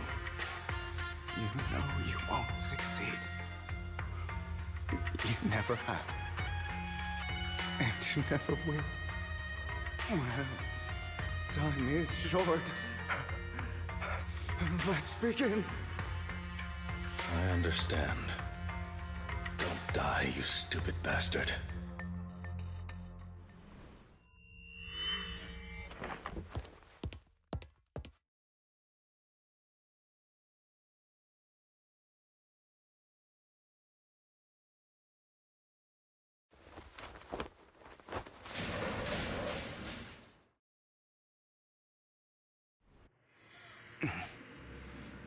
Is this because the side effects haven't worn off yet? Lycon's late. I'm surprised. Or is something wrong with time itself? Looks like someone's over there. Might as well go ask.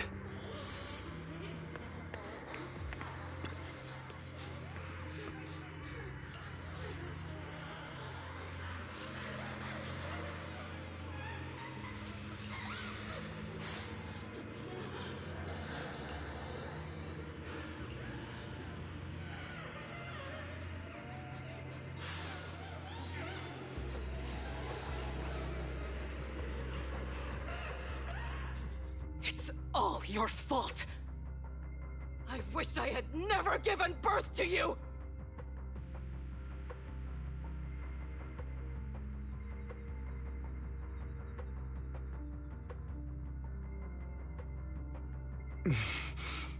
Oh, everything will get better if you just die, right? If you die, he'll come back. We'll have another, more perfect child.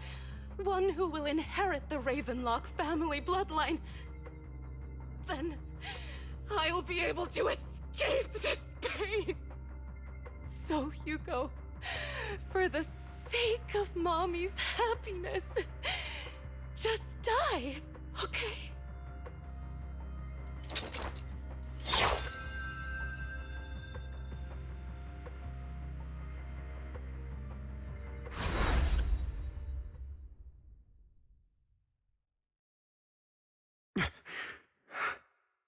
So, I wasn't awake yet after all. That's because you don't want to wake up again. Who are you? I am you. Hidden deep within your heart. Your most true self. You want to kill her, don't you? Your so-called mother. Every time she beat you without reason, when she tried to gouge out your eyes, when she sold you into that hell, laughing all the while. You wanted to be the one to end her life. Why not admit your hatred? As you are, you can hunt her down and make her pay for the living hell of a childhood she made you suffer.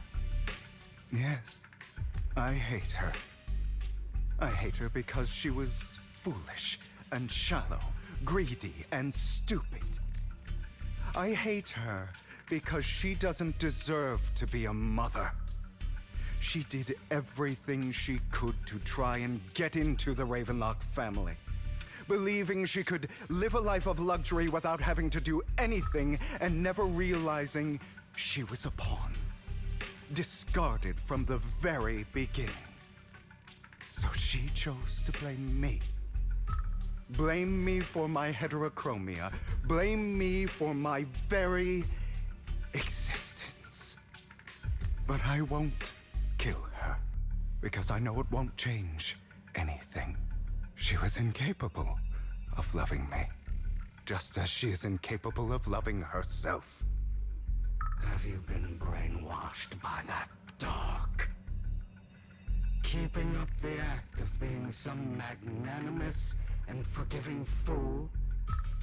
Don't compare us. I've simply come to understand love or hate. I make my own choices, and they have nothing to do with anyone else. She sold you to the Ravenlock family for a huge sum of money. She used that money to start a new life without you. While she was indulging herself, you were going through hell in the Ravenlock Manor. Does it not torment you? Do you not feel the hatred? Do you not want to demand answers? Kill her. Only by killing her can you be truly free. For a long time, I thought the same way. But now, well, I want to make a different choice. Stop lying to yourself. You never had a choice. This weak-minded thinking will only lead you to failure. Like before, you'll be nothing but a worm, trampled into the dirt by those so-called elites. Do you still not get it? This is how the world is, and always has been. Hesitating, you'll be the victim. If you don't grab your knife first, you'll end up being on the other end of the blade. If you want to change anything, you must first become the one who makes the rules. Just like that woman. The only reason she could treat us that way was because we were weak. So listen to me. Find that woman, kill her, and prove to this world your strength. It's what she deserves. Why forgive them? They don't deserve it. I'm not forgiving them. Or rather, I don't care about them. They don't even matter, at least not yet. You know, perhaps the person I hate the most, the one I truly cannot forgive, has never been someone else, but rather my weak, powerless past self who could do nothing but hide inside a closet and cry. I hate myself for having neither the strength nor the courage to resist. I hate myself for begging for so-called familial love, even after being treated so terribly. I hate that despite the pain of my wounds, I still hope to receive the carrot and not the stick. And that means you, correct? So, I forgive you. I forgive myself. You'll regret this, fool. Your pretty words mean nothing. You will ultimately return here to me.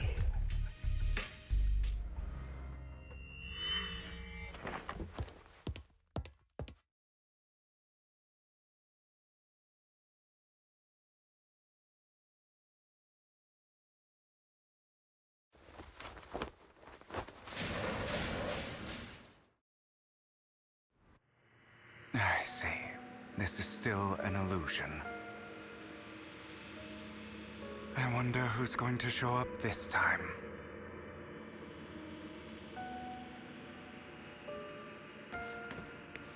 Brother! Hugo, let's play hide and seek! I'm already hiding! You'll find me, right? Like you always do. Serena.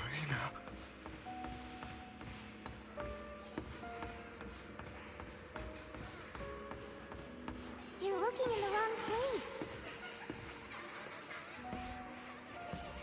I found an even better hiding spot this time. Harder to find than any place you showed me.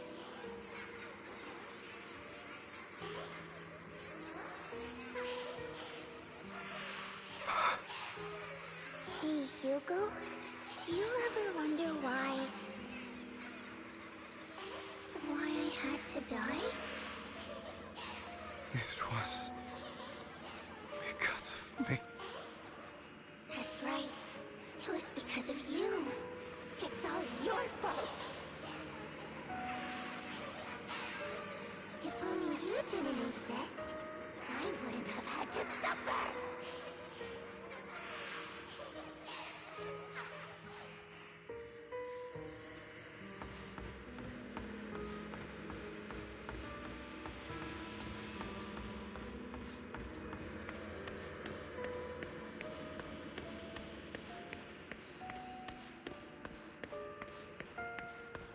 Still looking in the wrong spot. I can't believe you still haven't found me after all this time.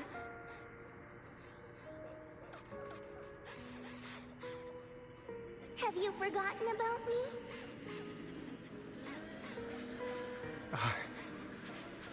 I haven't forgotten. It's okay. I'll forgive you. I'll still be nice to you, just like before.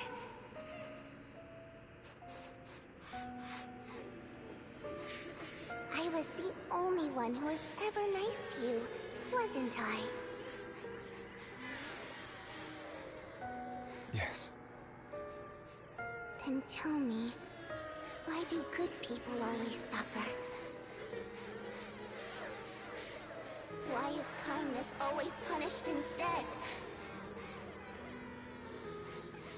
Tell me, Hugo, why?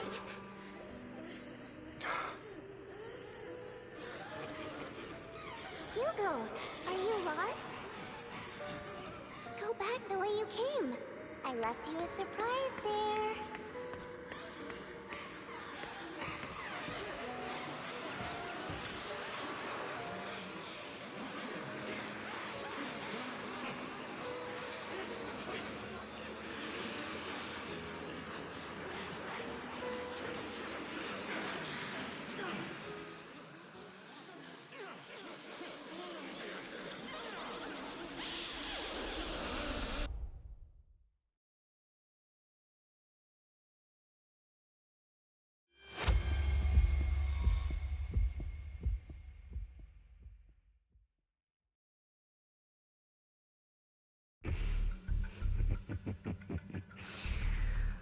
I told you that you would eventually return.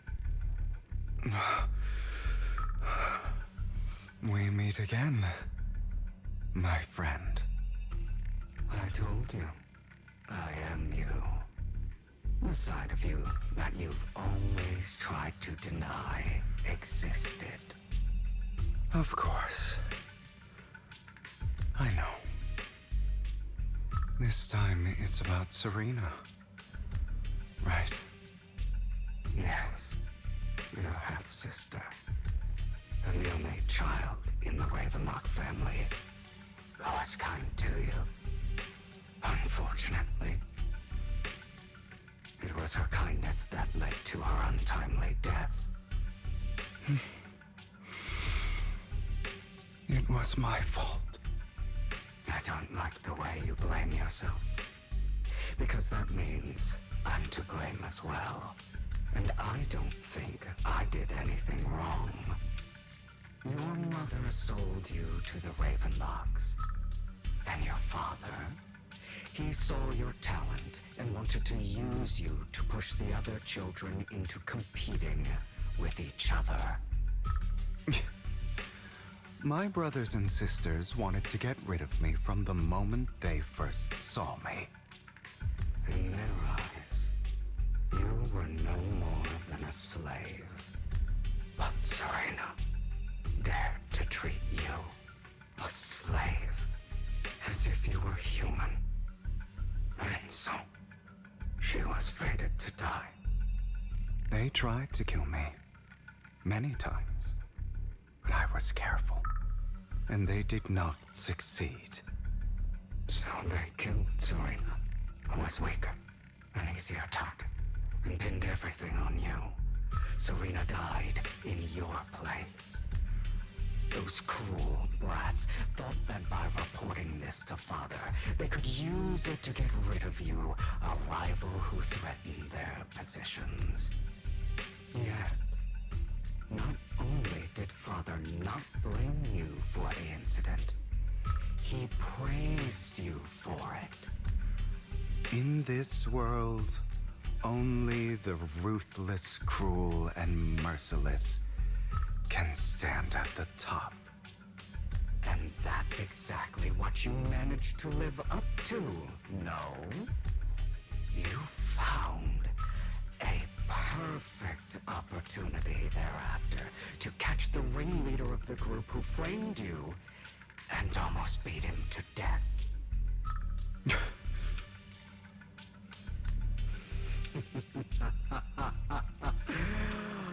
Oh, you should have seen the expression on your face back then. Oh, crazed and manic with utmost delight. I don't remember that.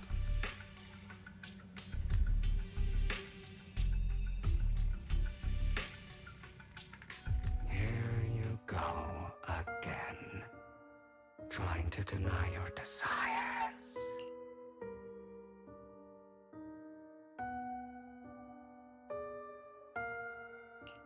Deep down inside, you've always wondered, asking yourself why these evil people never got the punishment they deserved. Why the world is so unfair. Don't you want to rip them to shreds? Just like that day when you beat that boy's face into the dirt until he was barely recognizable. His disgusting blood staining your fists. Recall your exhilaration, your cathartic release of rage, that outpour of hatred. That victory belongs to you. You deserve it. Those brothers and sisters of mine are all dead. I cannot take revenge against the long deceased. They died by Hartman's hand, dying in the power struggle to become the Ravenlock family's heir, rather than by our scythe. Boring. Boring? I find it hilariously ironic. Children who would murder their own kin for scraps of power, dead at the hand of their uncle who followed their example.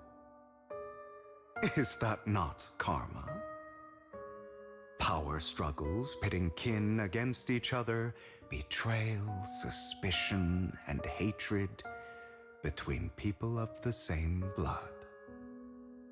It's like a curse, written into the Ravenlock family's genes. Laughably stupid. Don't forget, my dear, that the same blood flows through your veins.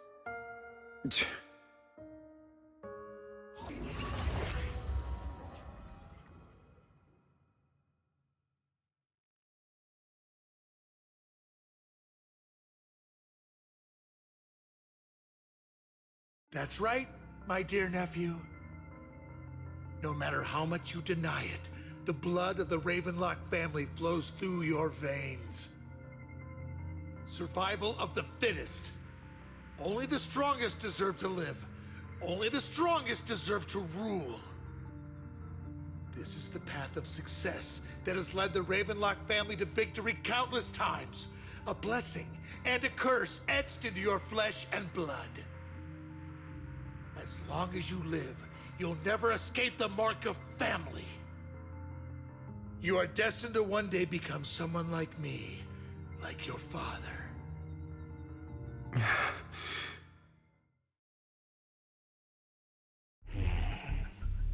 Is that fear I sense? I can see you trembling. Why does the Ravenlock bloodline terrify you so? I won't.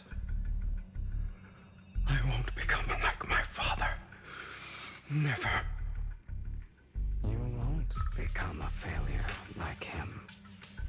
So relax. Our power eclipses him, and so does our ambition. So, do not deny your own desires. Do not resist your own ambition. This is the talent you were born with. The best gift fate has ever given you. Admit it. Deep within your heart lies a spark, yearning to ignite a raging inferno that will burn everything down. And I am that spark.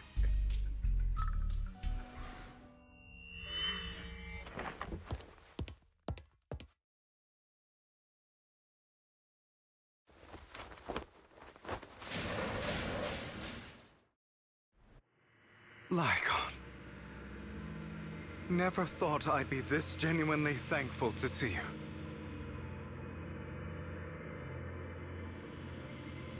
Seeing you means this never-ending nightmare is finally over, right?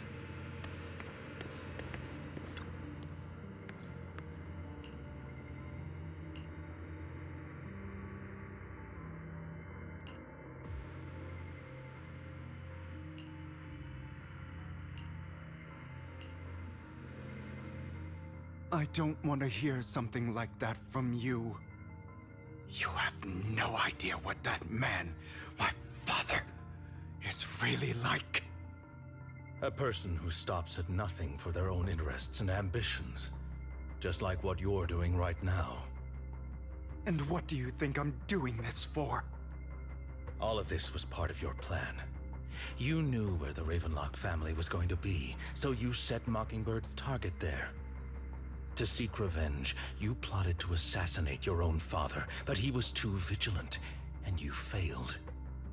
After almost being assassinated, your father was furious and locked everyone in the hall, but was unable to find the assassin. And what a coincidence that a hollow disaster just occurred in the vicinity. So he used it to eliminate all the unfamiliar faces there, turning them into victims of the Hollow, an easy feat for the Ravenlock family. So, the one who killed innocents was my father, not me. You knew what choice an extremist like him would make, and you used the chaos to once again attempt an assassination. This time you succeeded. You killed your own father, at the cost of innocent lives. Admit it, Hugo. You don't care about anyone else. The only thing you care about is your revenge. How is that any different from your father? Enough. I'm tired. I may hate him for betraying me, but he wouldn't say something like that. What? You aren't Lycon. You're the other me, hidden deep within my heart.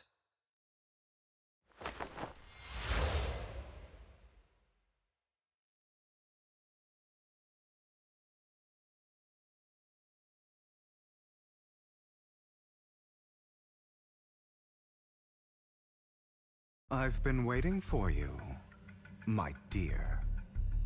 It seems you've already grown accustomed to this place, even turning the tables on me. Just as you said, you are me, and I am you.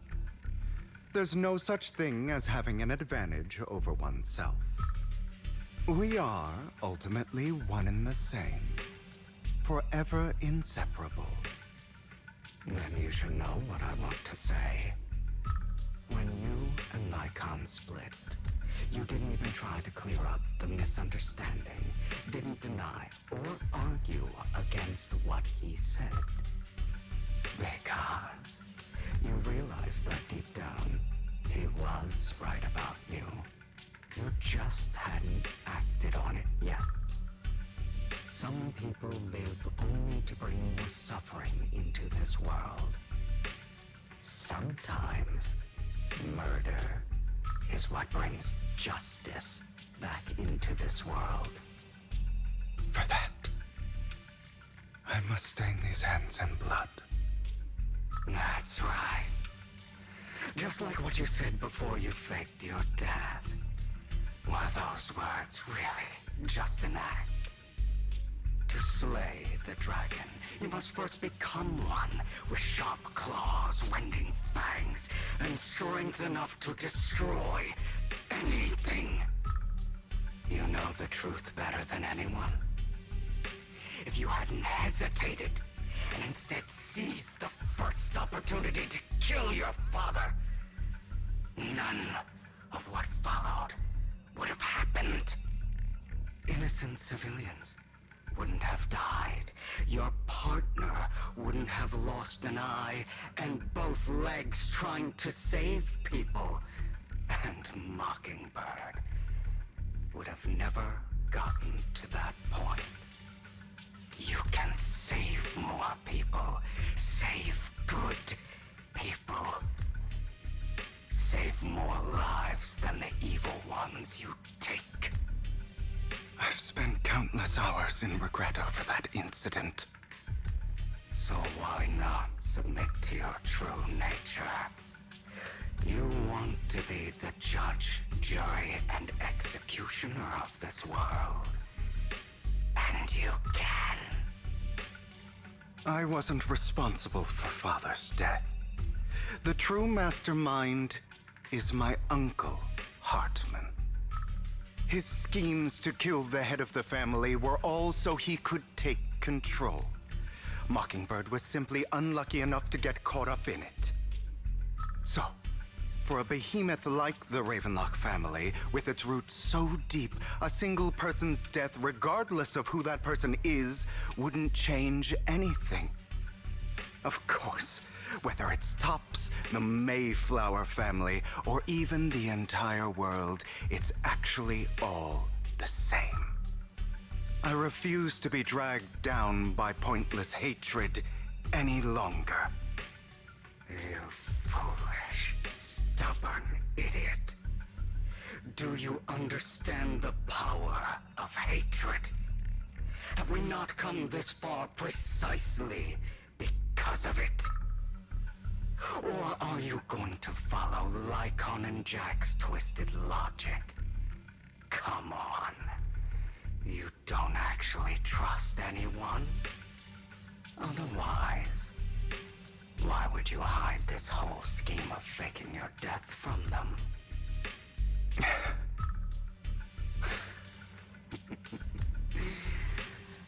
You've built an impenetrable wall around your heart, keeping everyone out. Of course you are right to do so. No one in this world can be trusted.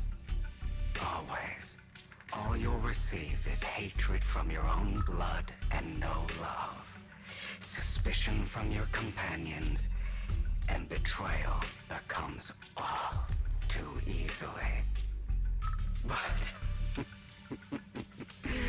the most ridiculous thing is that you want them to trust you. You stay silent and long for them to notice your suffering. You yearn for your companion's understanding and trust. Idiot. That's why you are incapable of exploiting them for your own ends.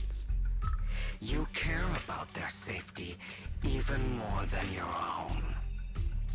But remember, only the weak need companions. And we are children born from hatred. We are different from them.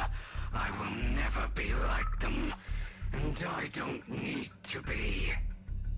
Come, let me show you what powers we can wield.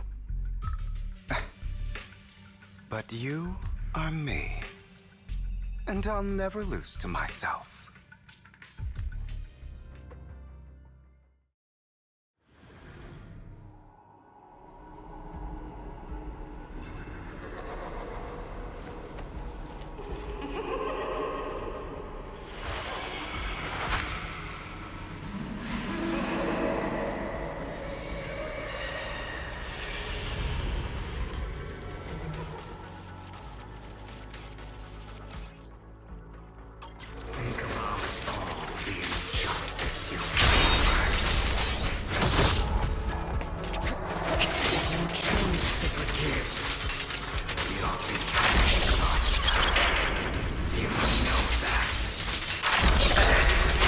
you consume me would be the real betrayal to myself.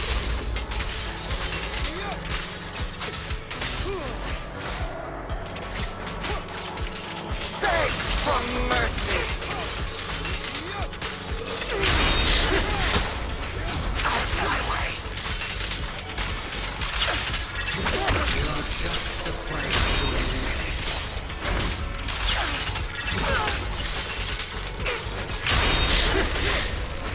Is that all?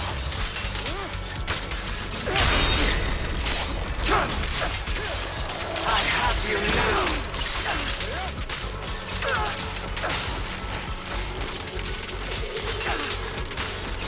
You're too scared to face your true self and what you truly desire.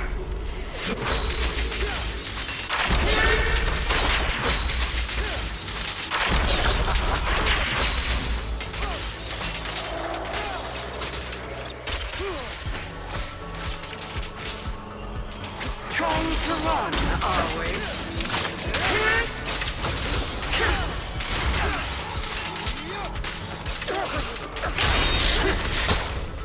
Out of my way!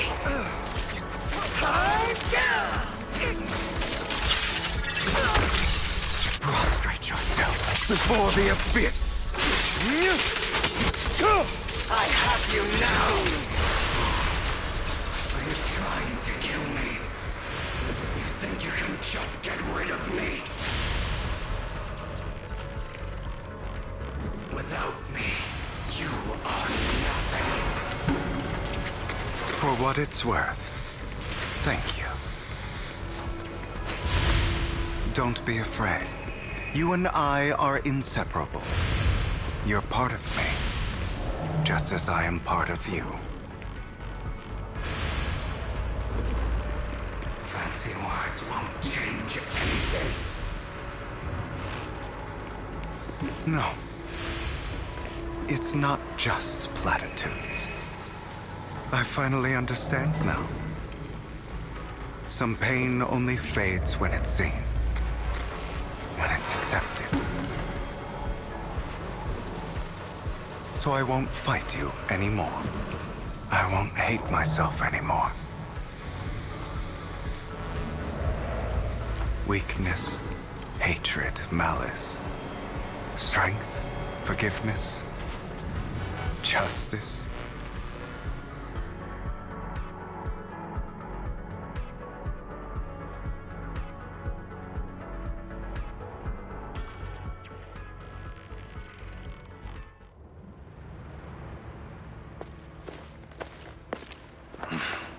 Hugo, it's time.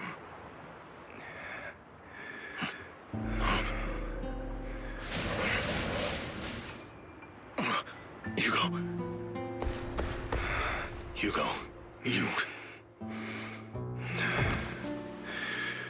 Did I scare you? I made it through. I won. No praise for me, my dearest partner.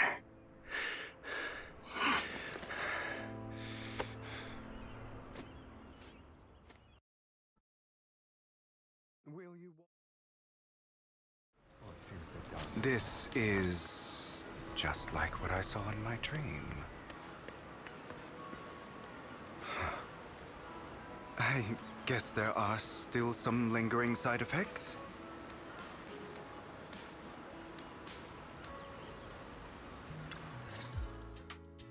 Ah, my former partner. You're still as punctual as ever. Are you sure you are fully recovered? How about we fight? And I'll show you how recovered I am. I refuse to fight someone who is in need of medical attention.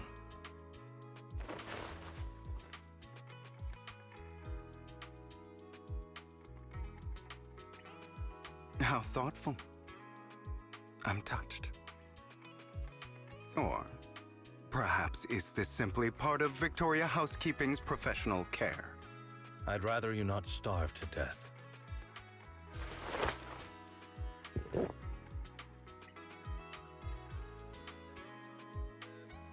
Not to your liking. I'm fairly certain this is the same kind as before. No. I've just gone too long without food. It feels a bit uncomfortable. Either way, thank you. Now tell me, what exactly happened in the warehouse? Just going a bit crazy from... you know what? Were you expecting anything else? But... I did have a very long dream. A dream about many things from the past. If I had to put it into words, it would be like giving myself psychological therapy. You seem like you could benefit from some too. How about it? Want to book a session with me? Trust me, I'm a pro. Seems you really have recovered. Well, of course. I'm feeling pretty great right now. Like I could argue with you all day on every petty detail of who exactly was in the wrong back then. I wanted to ask, what you said about Mockingbird before, when you faked your death, was that part of the act? You mean the part about how Mockingbird has never really changed anything or saved anyone. I didn't expect you to still be so hung up on this. Interesting. After all, it was you who chose to betray Mockingbird. To betray me. Just as I said before, I never considered Mockingbird a failure. Perhaps Mockingbird deviated from its origins, but it has its value. You shouldn't reject the things you've done. Or Mockingbird. I have contemplated this before. Yes. Mockingbird has helped some people and has genuinely managed to cause trouble for those who abuse their positions of power for evil. Yet those in high positions still possess immense resources, and the people we helped remain destitute and suffering, willing to become slaves to those in power for scraps. But just as you said, even if what we did was childishly idealistic and flawed, as little as we actually achieved, even the slightest change is by no means meaningless. Nothing holds more value to me than Mockingbird.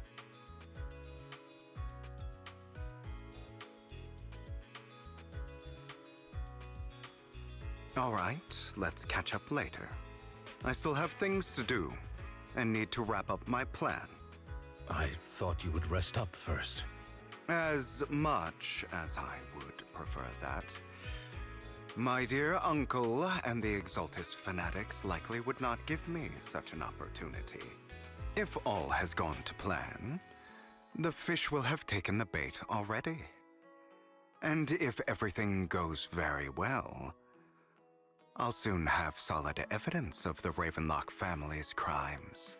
Well then, thank you for your assistance, former partner. Let's part ways here. I'll go with you. Lycon, surely you don't think that because I just recovered, I'm too weak to deal with those useless fools. Hartman's actions will disturb the safety of New Eridu. As I serve the mayor, I should intervene. Very well, whatever. Let's go. And don't slow me down.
I'm sure you've heard about the missing workers from companies under the Ravenlock family, too.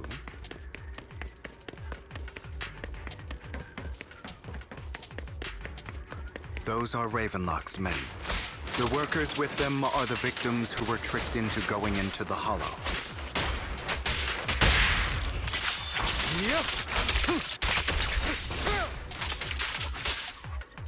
Come on, let's get them out of here.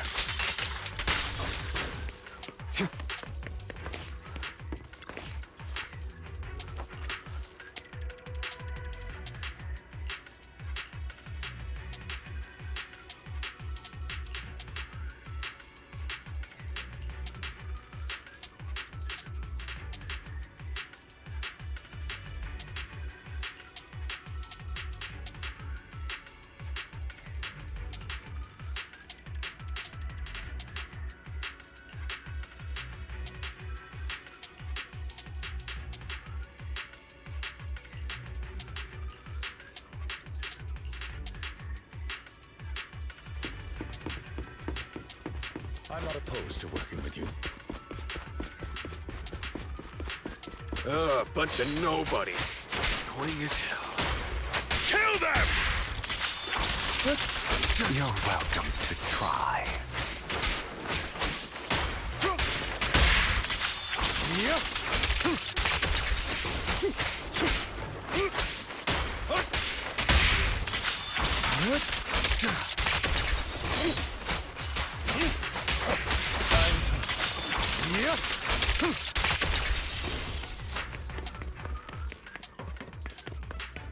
Only for Master... More workers here.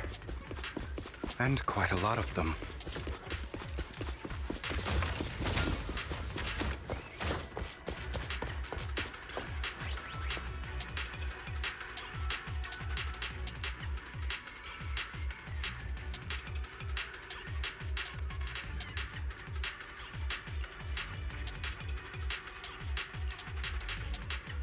Is Hartman behind this, too?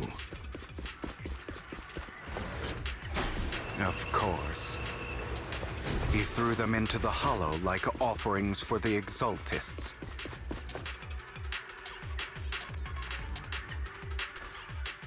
There's more over there. Let's hurry. It's different this time. Don't rush in. Let's listen in on what they're saying first. I still need more direct evidence to ensure the plan is absolutely foolproof. The compensation you promised. It's all real, right? All we have to do is follow you into the Hollow for some simple tasks, and you'll give us a huge sum of dennies. It sounds real suspicious. Shut your trap. You keep yapping and asking questions. If this is all so suspicious, why were you so eager to sign up for it? Because I don't have a choice. My daughter was previously caught in the Hollow disaster and suffered severe corruption. The treatment costs have completely drained our family's savings. So that's why... It's the same for me. A serious illness at a senior age. I need the money. Who would risk taking a job like this unless they were desperate? I'll do it. No matter how suspicious. As long as I can get paid, I'll do anything. Even risk my life! Wait, you people from the Ravenlock family, you're part of a big company in Tops. You wouldn't go back on your word, right? Don't worry, you'll get every denny you were promised. But before we start, you all need to take this medicine first.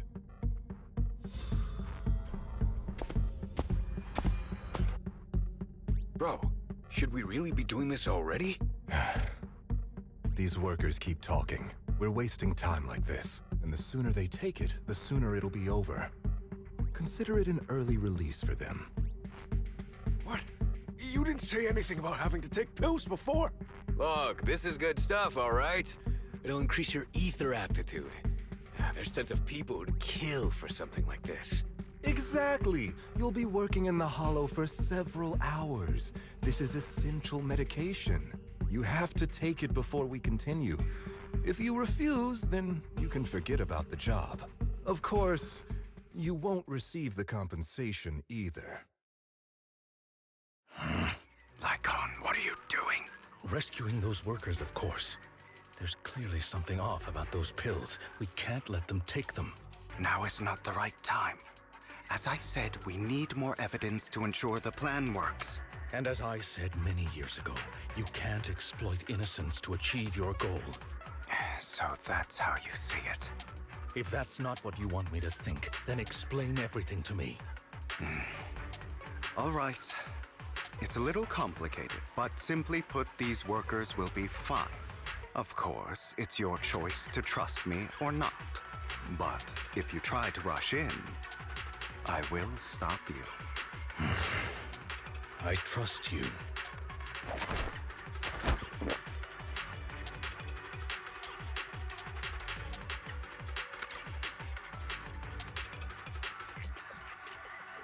All right.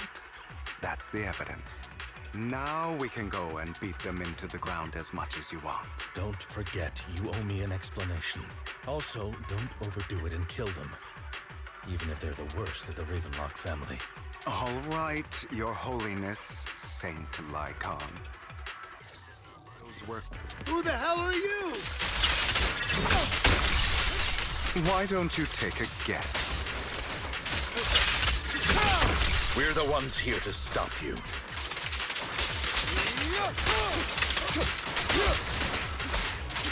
Can't remember the last time we worked this well as a team.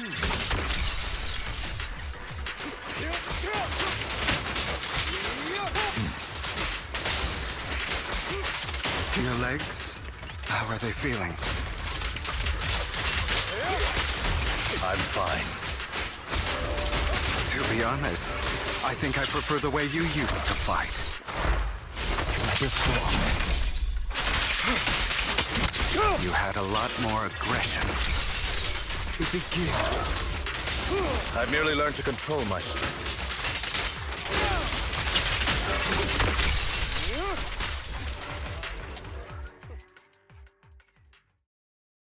Ah, damn it! Who the hell are you? How dare you mess with the Ravenlock family? Ravenlock. Savor the name while you can, for it will soon cease to exist. What's that supposed to mean? It means exactly what I said. I think this might be good for you. Sever your ties while you can. You still have a chance to walk your own path. The family's honor comes above all else. Is that really what you think? I saw the compassion on your face just now. You're not from the main family, right? That's why you were assigned to these trivial tasks. But in reality, there's no need for you to keep playing this boring game for them. I don't have a choice. From the moment I was born into the Ravenlock family, You always have a choice, if you're willing to act.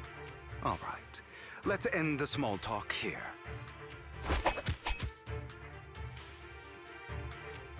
Don't worry, Lycon. I didn't hit them too hard, just enough to keep them quiet. How's that? My acting's pretty good, right? As always, a certain someone should take some lessons from you. I'll leave the rest to you then. Okie dokie.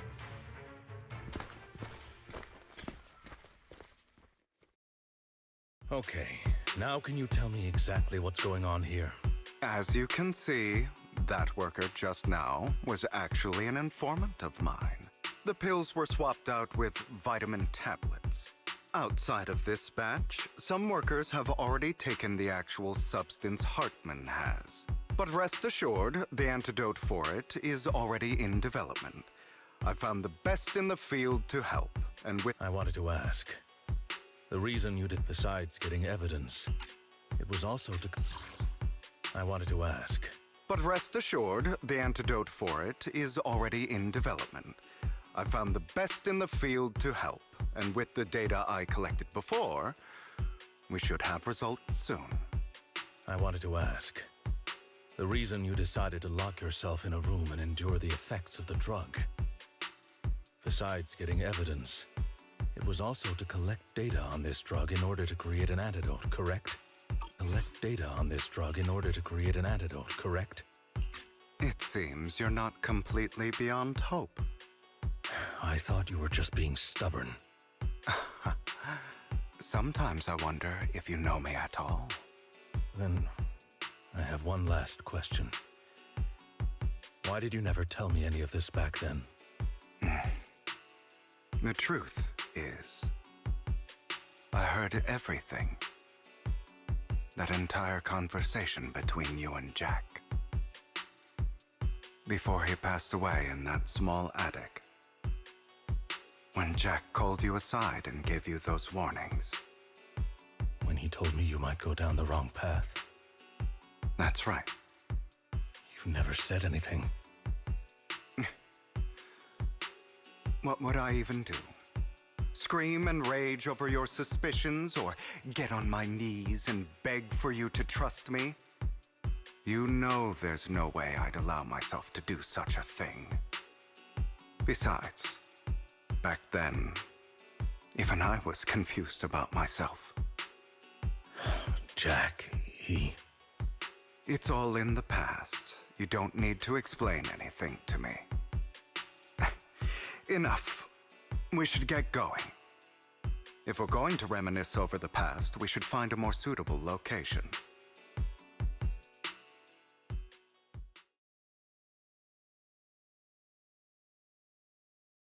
Lycon,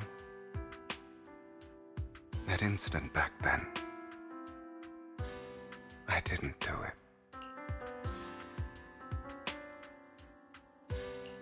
It was a scheme Hartman devised to take over the family. It was Hartman who killed my father, too. I only discovered the truth long after the fact. I did indeed attack my father, and I thought he was dead. But he wasn't. I couldn't kill him. And even before that, if I hadn't hesitated, none of what followed would have happened. Even now, I still think they deserve death. But I no longer care to personally deliver that fate.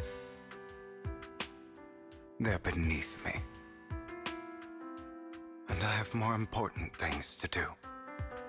You... I know we may never agree on that point, Lycon. I once wanted to fight against those ugly truths that defined me, but I discovered that the more I rejected them, the more painful it became. So, I could only accept that crazed, hateful, and malicious side of myself. As long as I know I will never become like my father, like Hartman, that is enough for me. You've changed. But I think that might be a good thing. Don't patronize me. You've changed a lot too, compared to before. I still disagree with Jack's words, and I won't forgive your betrayal. I will walk the path I believe is right, even if I must tread over thorns and through the mud. But I will also allow you to walk your own path, Lycon. Should I say thank you? You're welcome. Come to think of it, we haven't talked about your legs and eye. It was just an accident, not your fault. I'm doing well now. I hope you are too. On the contrary, perhaps I should be the one apologizing. I misjudged you. I used to think you wanted power, that everything you did was for your own ambitions. I thought you wanted the power to pass judgment on all in this world, like a god. I am a god. I am my own god. Or you could say that in this world, everyone is their own god. There are many things that we are powerless to change. But there are also many choices we can make. Just as I said before, I am the only one who can kill me or save me. I'm glad you think that way. Let's go. I still have one last thing to do. To witness the end of Ravenlock.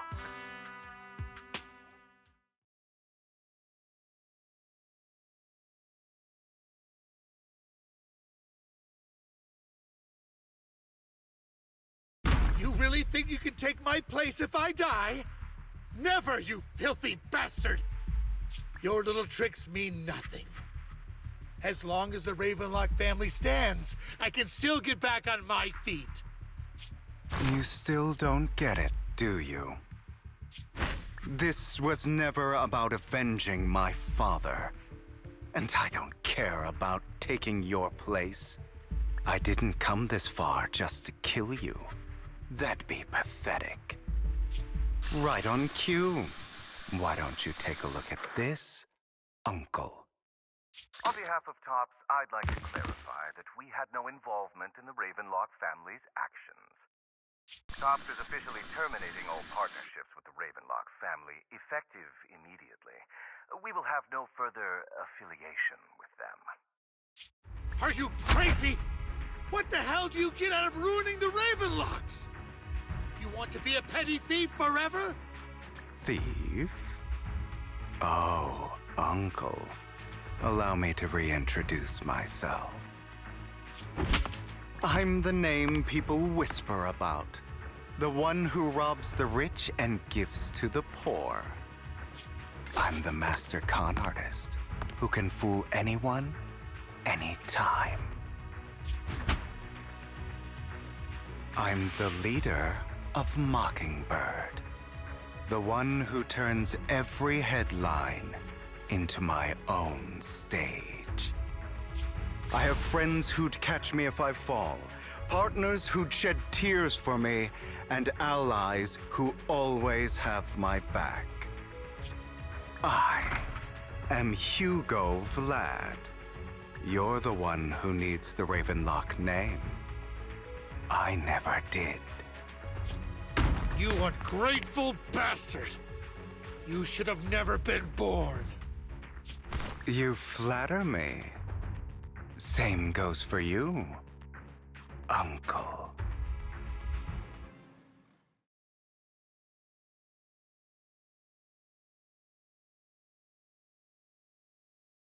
You've done well, Vivian. You had better give me an explanation. And here I thought this would be a touching reunion. What's with all the anger? Hugo, I'm a member of Mockingbird too. And I mourned your death. Listen, Vivian. I don't want you or the people you cherish to get caught up in danger because of me.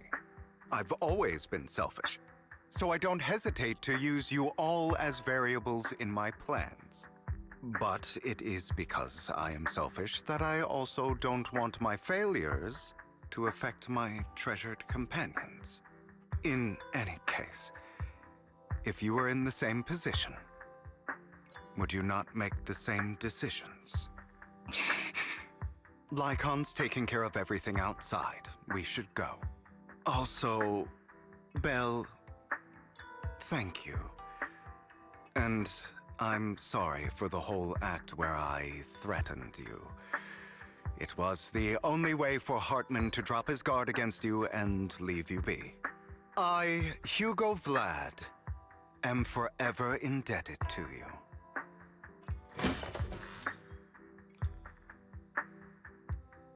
Master Proxy, although it is late, there is some important intel that I must give you now. So, Lycon, you knew about Hugo's plan to fake his death? I was simply playing along. After all, I could not determine whether Hugo's plan would pose a threat to you. You are a student of the mayor's late friend, and I am obligated to protect you. You still have that habit of finding awkward excuses when you're embarrassed. Mr. Hugo Vlad, if you have any important intelligence to share, please do so with haste. I need to return to rest before midnight.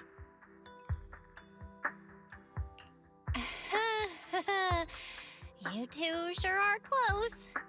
For the sake of a certain old fossil's sleep schedule, I'll keep it brief. I learned from Camille that Dina intends to embed the sacrifice core into the sacrifice. Apparently, it will make the sacrifice much stronger.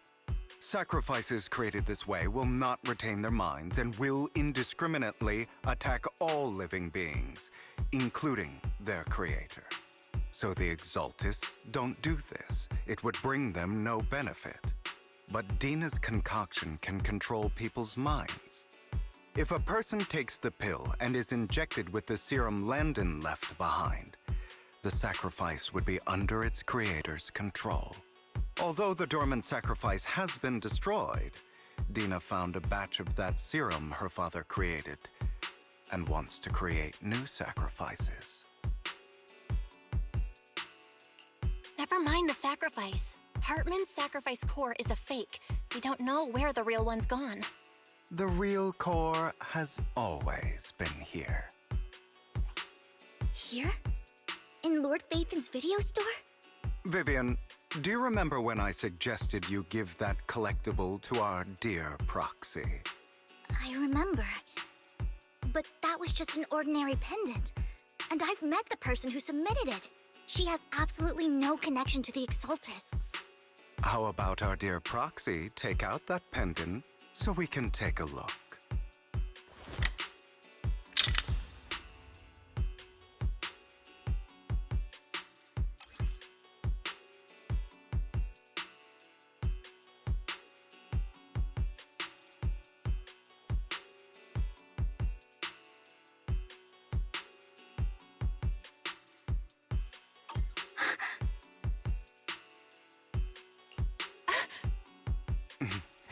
I'll take your surprised expressions as a compliment for my little trick.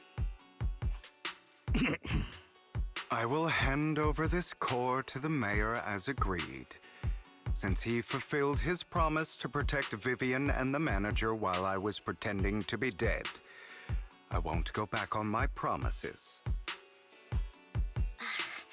No wonder the mayor would promote rhetoric favorable to Mockingbird. I can't believe I thought he was actually being sincere. Since we have the sacrifice core, all we have to do now is stop Dina from using innocent people to make more sacrifices. Yes, and we need to destroy the last batch of Landon's serum. Hopefully with no options left, Dina will give up her obsession. All right, that's the important stuff. I'm going to go and confirm where Landon's serum's been stashed. I'll contact you again once I have something.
Landon's stash should be somewhere nearby.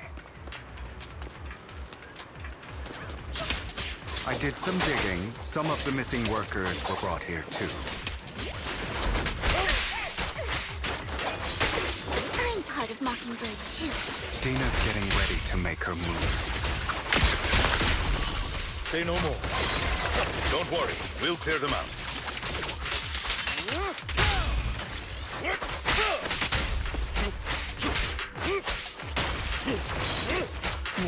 Freeze all evil!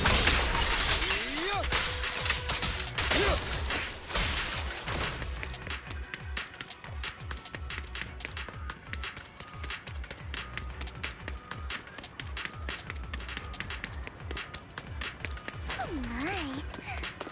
They're trying to destroy the goods! Stop them!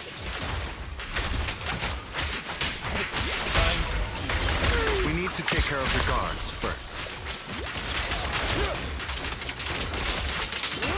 Some of the serum is stored in this warehouse.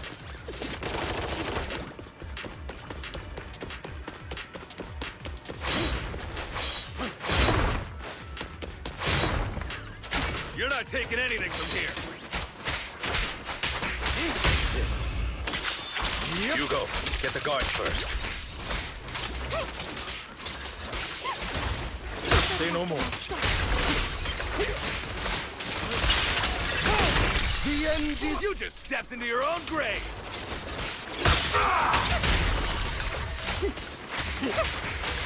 Fools. Don't put trouble in me.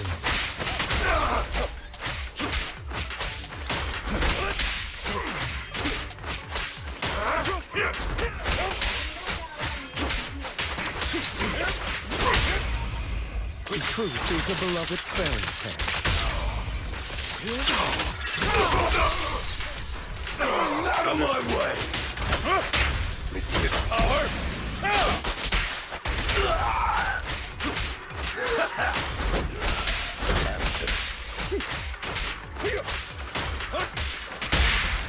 I'll write the ending to your nightmare. Allow me to refill. I'll take you!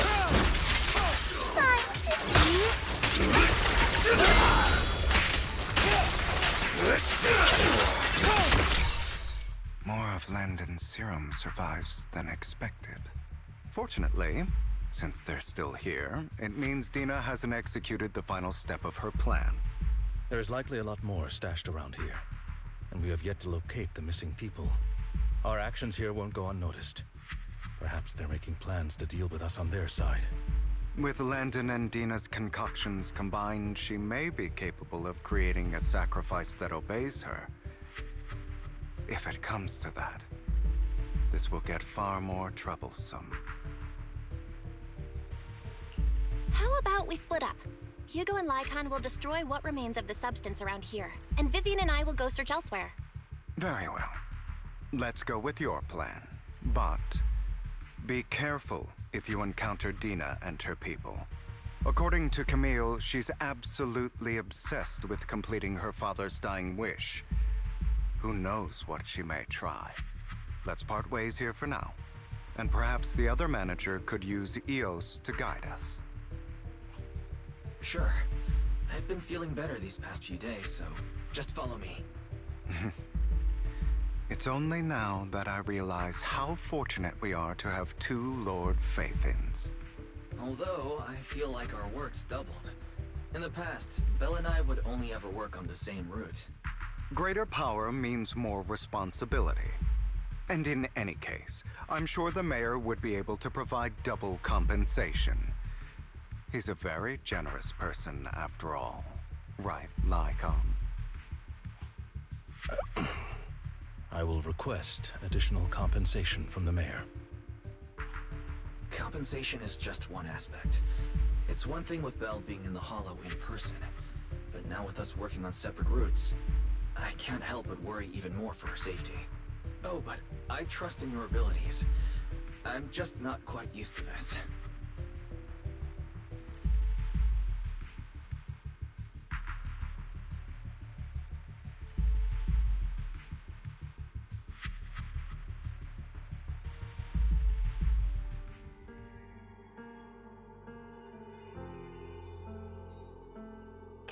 future I saw, Lord Pathan.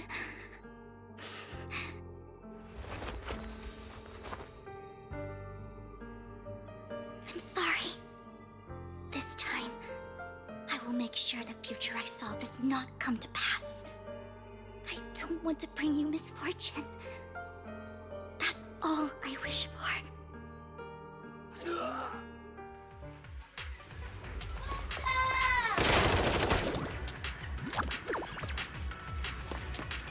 Don't touch me. Leave this to me, Lord Phaethon.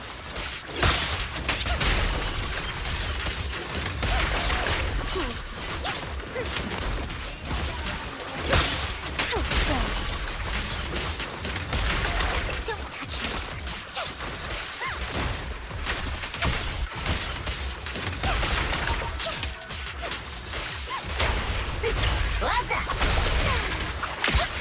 Together, Lord Phaethon.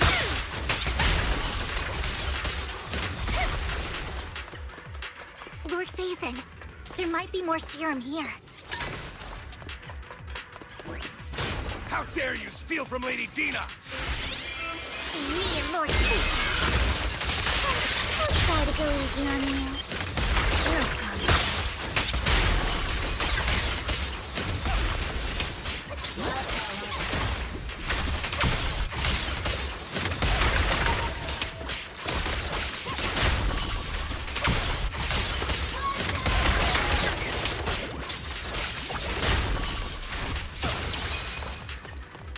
Don't touch me. There are containers by the fissure.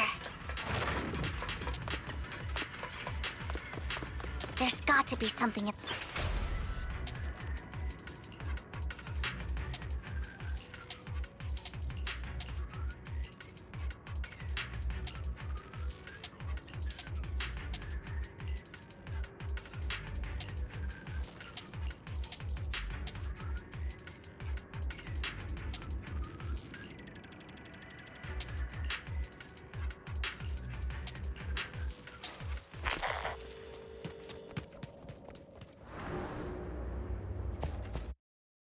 It must have been tough for you to find this place.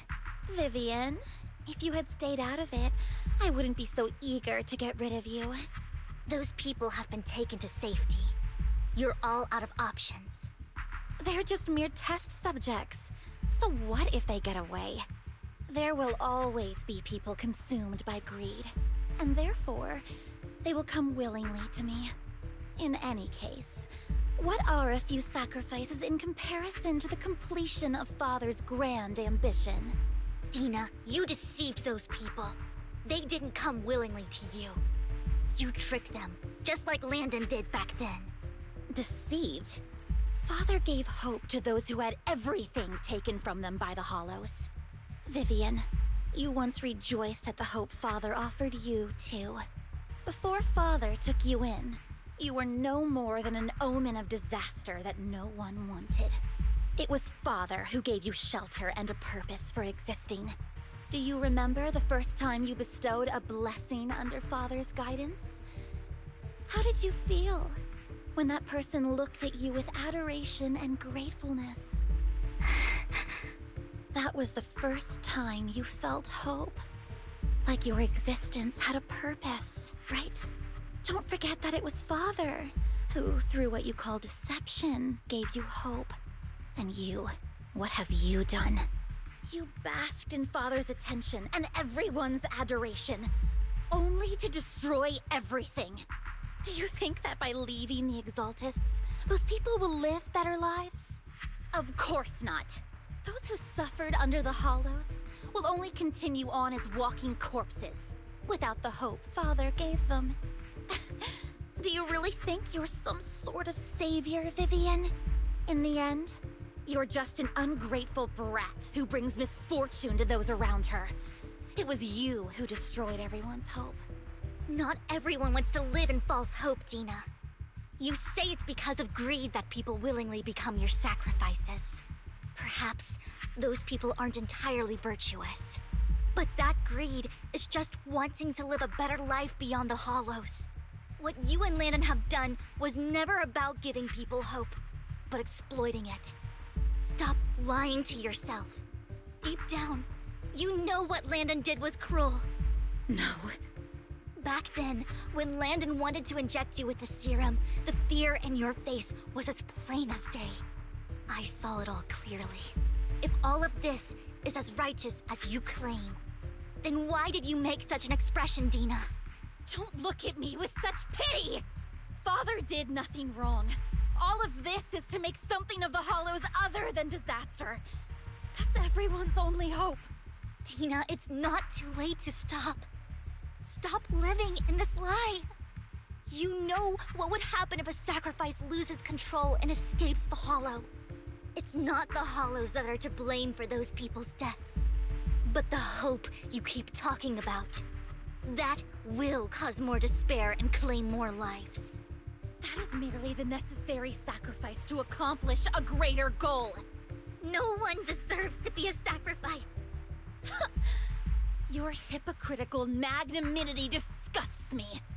I can always go and get more test subjects if they've escaped. And I will be able to replicate Father's serum with enough time. With you gone, I'll be able to complete Father's gift to the Creator and fulfill his last wish. Camille, release the failed subjects. Lady Dina. Camille, are you going to do what you did before? You keep saying you'll follow the Creator, but it's all lies. Lady Dina, the Hollows took my family from me. I understand that there's no way to get back what I've lost. It was Lord Landon who told me that the Creator would guide me. One day, Hollows will no longer be disasters. Everyone will be able to survive inside them. I look forward to the day when this hope becomes reality. I watched you grow up, and I know that you've always looked up to your father. He gives you hope, and I destroyed that hope with my own hands. I know the pain of loss, so I've always felt guilty. I want to atone for the hope I destroyed. But Dina, I don't want to ruin more lives. And I don't want to continue watching you destroy yourself. Vivian is right. Not everyone wants to live in false hope. So, please, stop. Camille, are you abandoning me too? I'm not abandoning you. I just don't want to see you go past the point of no return. The point of no return? I passed that point ages ago. No, Dina. You can still turn back. I'll be your way back. Where are you going, Camille? I made a deal with Hugo and the mayor. If someone needs to take the fall for this, let it be me. I did it. All of it. I've been forcing Landon's only daughter, Dina, to research how to create sacrifices. I colluded with the Ravenlock family for my own gain. Everything Dina did was under duress. Since I've kept her captive for so long, she doesn't have the skills to survive as an independent member of society. She'll need a caretaker and teacher. Someone who will look after her and educate her. No! I refuse, Camille! I refuse to accept this! Dina, I'm going to dispose of those failed subjects. I won't allow it! You'll die! I won't allow it! You can't leave me. I command you! You've always followed my orders, and you will follow them now! It wasn't your orders that I've been following. My younger sister, who was stolen from me by the Hollows, also had such beautiful red hair. When Landon told me the Creator could bring me hope, you were standing there, right behind him. I was certain, then and there, that this was the hope the Creator had given me. Start over, Dina. You still have so long, so much time. You'll make friends, find people who love you, and make many beautiful memories. That's not what I want! Camille, you're not allowed to die! I won't allow it! I won't allow it! Goodbye, Dina. And I'm sorry, Vivian. I'll leave the rest to you.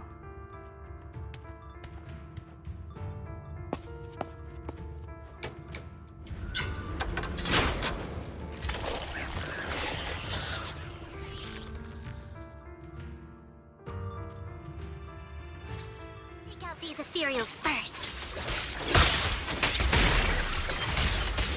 We can't let Camille's efforts go to waste.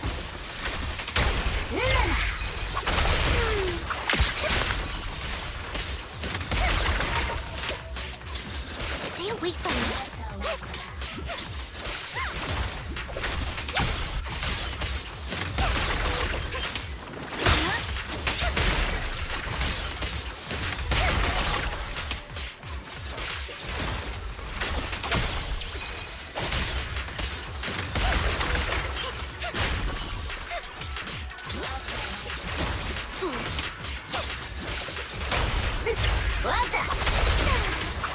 Let's go after Dina, Lord Phaethon.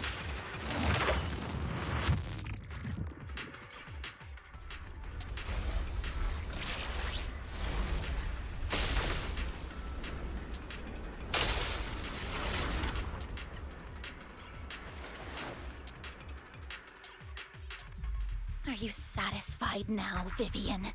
You were the one who brought yourself to this point. You're saying this is all my fault? Losing my father, losing Camille. I wish you had never come into my life. At first, when Father brought you home, I was happy. There are so many Exaltists, yet Father never allowed me to get too close with any of them. I never had any friends either. But when Father brought you back, he told me to take good care of you, that you were my first friend. I was also so happy the first time you took my place in helping Father select a person to receive the blessing, because it meant you were different from all those other people. You could stay with me. But soon, I grew jealous. You took the attention that should have belonged to me. You even took Father's love from me. It's only because of my ability that Landon... I know, but... Vivian, jealousy is something you cannot control. Of course, the same goes for fear and hatred. I was terrified that one day you would look at me and shed tears. I knew if that day ever came, Father would not hesitate to force the blessing upon me. And when that day did come, I hated you for causing my father's death. Tina, you knew everything about what happened back then, so... why are you still defending Landon? And why didn't you tell me back then? If I had known earlier, maybe I could have found a way. Because it's the only thing that makes me more special than you, no? It proves I had Father's trust. I was more useful to him. Vivian, you said you wandered without a home ever since you were young, hated by anyone you encountered. You were happy to gain recognition from everyone and help Father when you were among the Exaltists. But in the end, you discovered you were being used, so you felt betrayed and hurt. Then, what about me? All I ever had was my father. I've never known a life outside of the Exaltists. Ever since I was young, my only purpose was to help Father select who was to be blessed. The only purpose I had was my father and the Exaltists. I've never been taught anything else, Vivian. It is what little value I have, and have ever had. In the end, you took even that from me, and completely destroyed it. You think you're doing good and fighting evil. You've only managed to affect a small part of your world. But have you ever wondered if maybe that's all there is to my world? I never wanted to hurt you. You are also my first friend. And that's why I wanted to save you back then. Save me? You and Camille all talk about saving me. Why don't you understand? To me, loss is so much more painful than death. Tina, you can start over.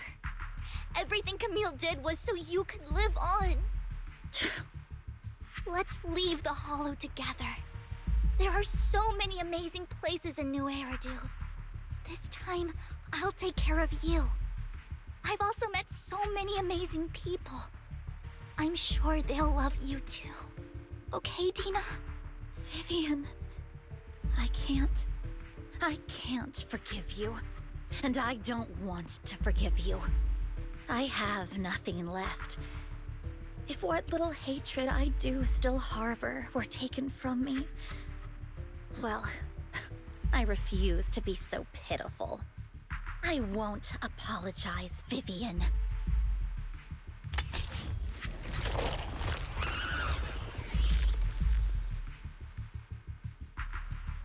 I don't want to hate myself, so I can only hate you for killing my father, and hate Camille for leaving me. That's just the kind of person I am. Hateful and despicable. I refuse to owe anyone anything. I refuse to feel regret. I won't. Vivian, I will keep hating you. I will take all who are precious to you. I will also hate Camille, so I won't do as she wished and start a new life.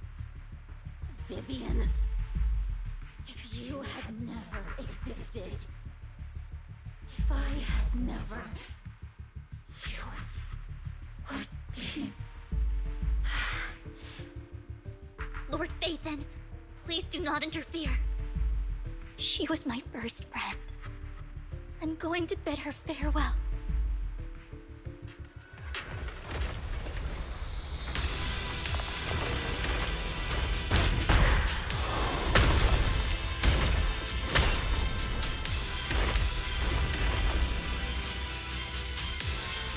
Tina, soon pain will be over.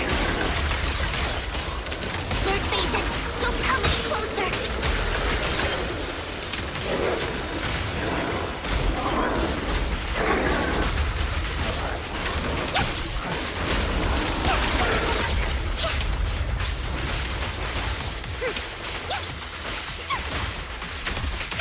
Notice me, Lord Phaethon.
What happened?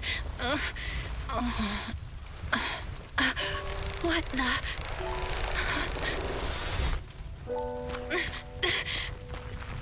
Vivian! Belle, don't come near me. This is my own choice.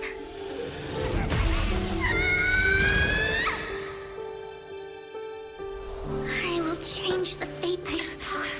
Vivian! I just want you to remember me when I looked my best. Vivian! Vivian, your body.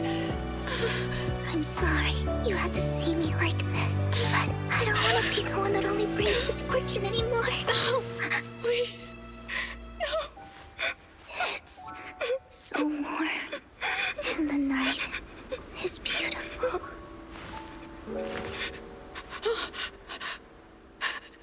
Vivian?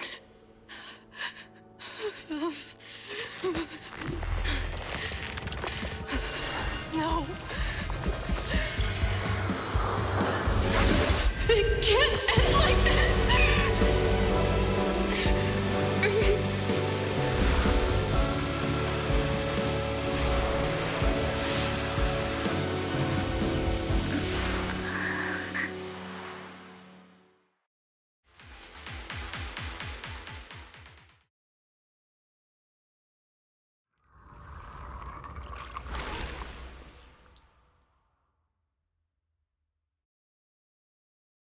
Belle, you're scaring me.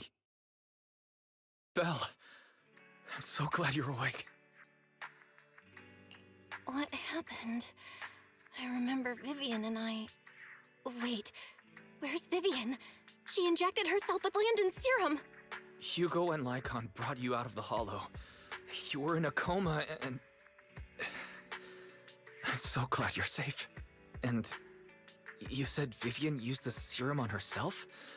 But she looked fine to me, barring a couple of scratches.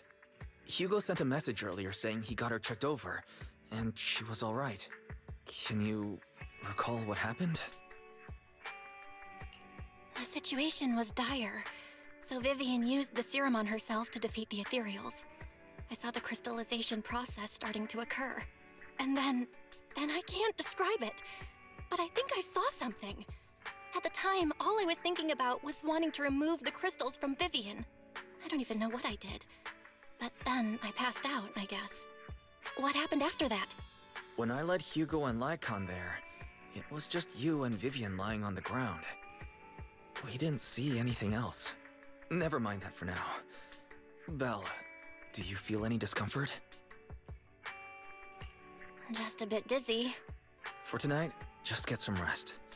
Hugo and Vivian said they'll come over tomorrow, so we'll discuss everything then. Okay. Good night then.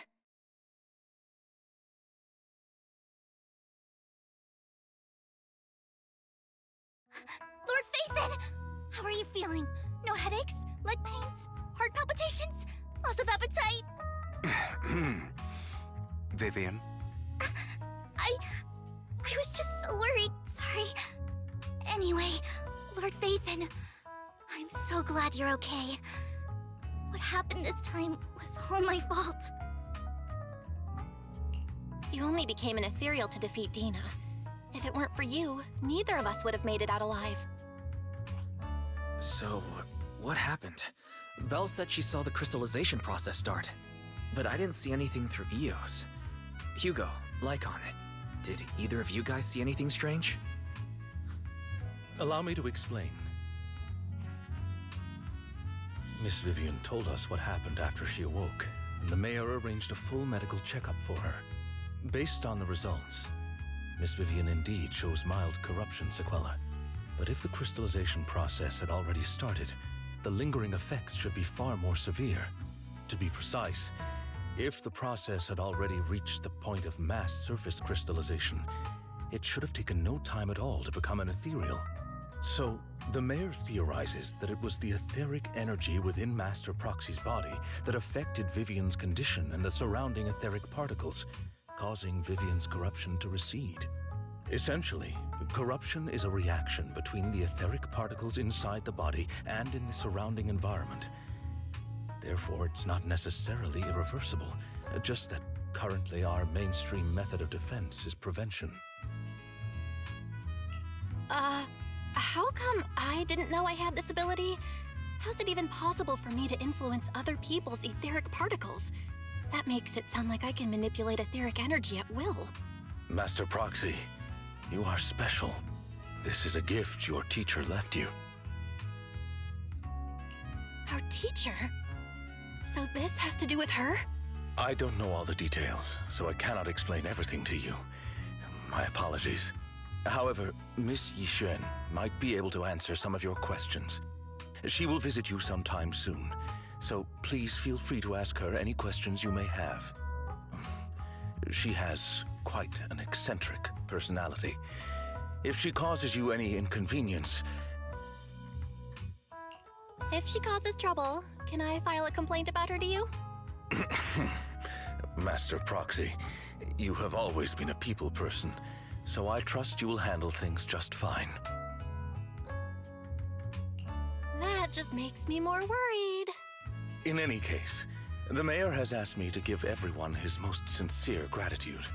Unfortunately, the mayor could not come personally, but has promised everyone a favor. Provided it's within his means, he will offer his unconditional assistance once. There is no time limit on this favor.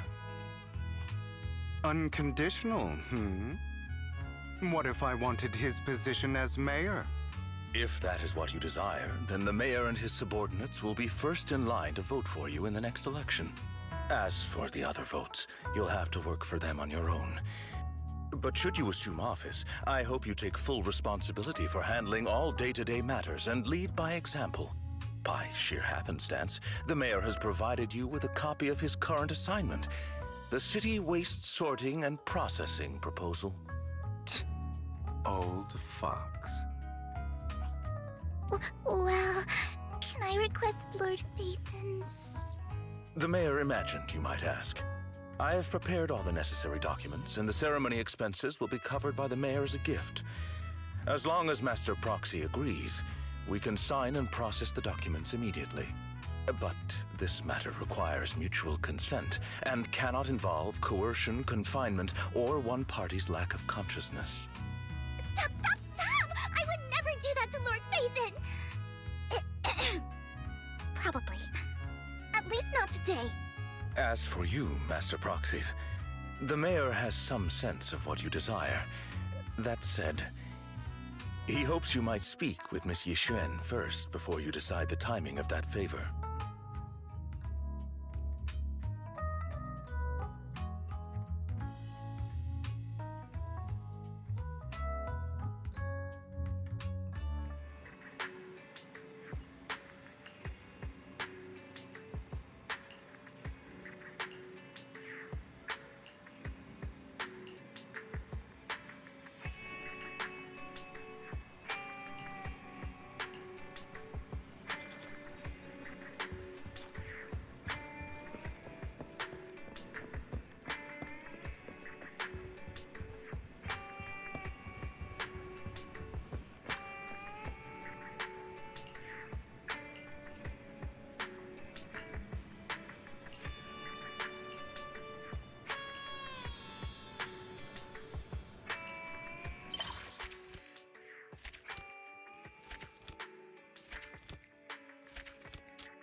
I did not expect that such a spiritual entity would exist here.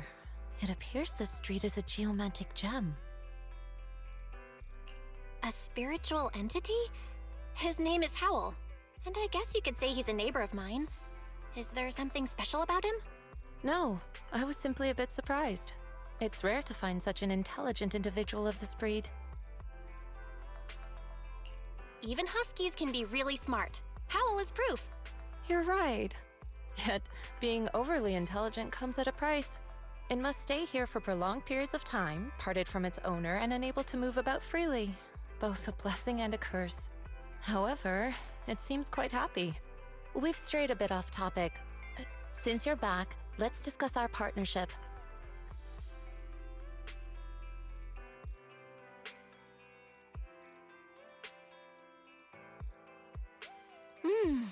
Nice job. Good air circulation, excellent layout. Very suitable for a business. Your bamboo here are also very energetic. It seems your fortune is good when it comes to wealth. Didn't expect you to understand feng shui. Thank you for your blessings. But who exactly are you? I suppose this is our first official meeting since parting ways in the Hollow. Now that both of you are present, allow me to reintroduce myself. My name is Yi Xuan, a mystic from Yunquei Summit. Wait, mystic? Like those people in movies who can tell your fortune and go around blessing people? This is my first time meeting one in real life. But what's Yunquei Summit? Just an ordinary sect of the mystic arts. Our disciples travel all across New Eridu and sometimes collaborate with authorities. Currently, I'm affiliated with the Hollow Investigative Association. Right now, however, I'm here to discuss a partnership in the name of the Mayflowers. So, what sort of partnership are we talking about? I have reviewed the documents provided by the Mayflowers. You previously underwent an implant surgery. After recent adjustments, abnormalities occurred. These abnormalities bear resemblance to the craft practiced by us at Yunquei Summit. If you are willing, I can teach you how to better control your abilities. To better control my abilities. It sounds great, but there's no such thing as a free lunch. Since you're willing to teach us your craft, Shifu, you must want something in return, right? That's right. Mayflower will have you join me for some investigations. Looking at my divination results, this will be a complicated and very likely dangerous matter. He's still going over the details, but should have more information for you soon. You can wait until then to decide.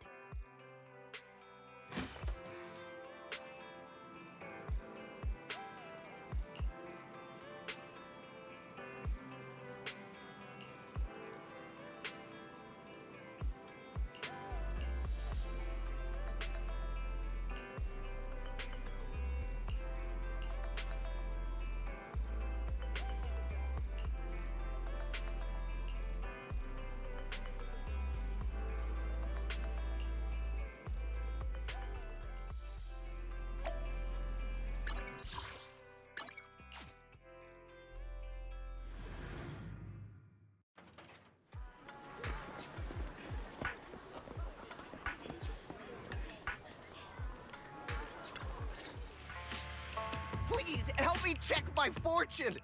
Here's my palm. Look, doesn't this thick wealth line mean I'm about to strike it rich? I've looked it over, and your fortune is decent. Uh-huh? You barely looked at it, and you're already done? You have good fortune. What? You don't believe me? I do. Thank you so much. Next, it's my turn. Hey, wait, hey, quit cutting in line. So, this is where you were. Who are all these people? You're here, Belle? I decided to take a break. I didn't expect so many people to come seeking my divination services. Don't worry, I need no more than a simple spell to solve this matter. Fortune-telling services is 10,000 dennies per session.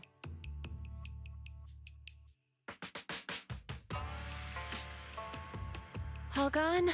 Good. It seems the Banish Wealth and Desire spell is still effective. Banish wealth and desire? That's a spell? This isn't the kind of craft you said you were going to teach us, is it? Our video store has a business license, and we'd get complaints if we charged unfair rates. Of course not. This is just a trick to deal with trouble. I'll take my time showing you the true craft of Yunkwai Summit. For now, let's find that shop.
Yishuan Shifu. The store is right up ahead. Yes, this is the place.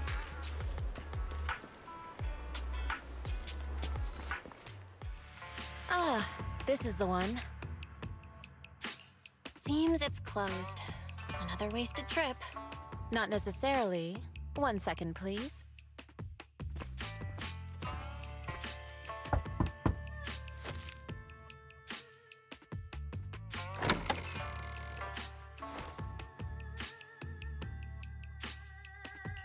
Huh?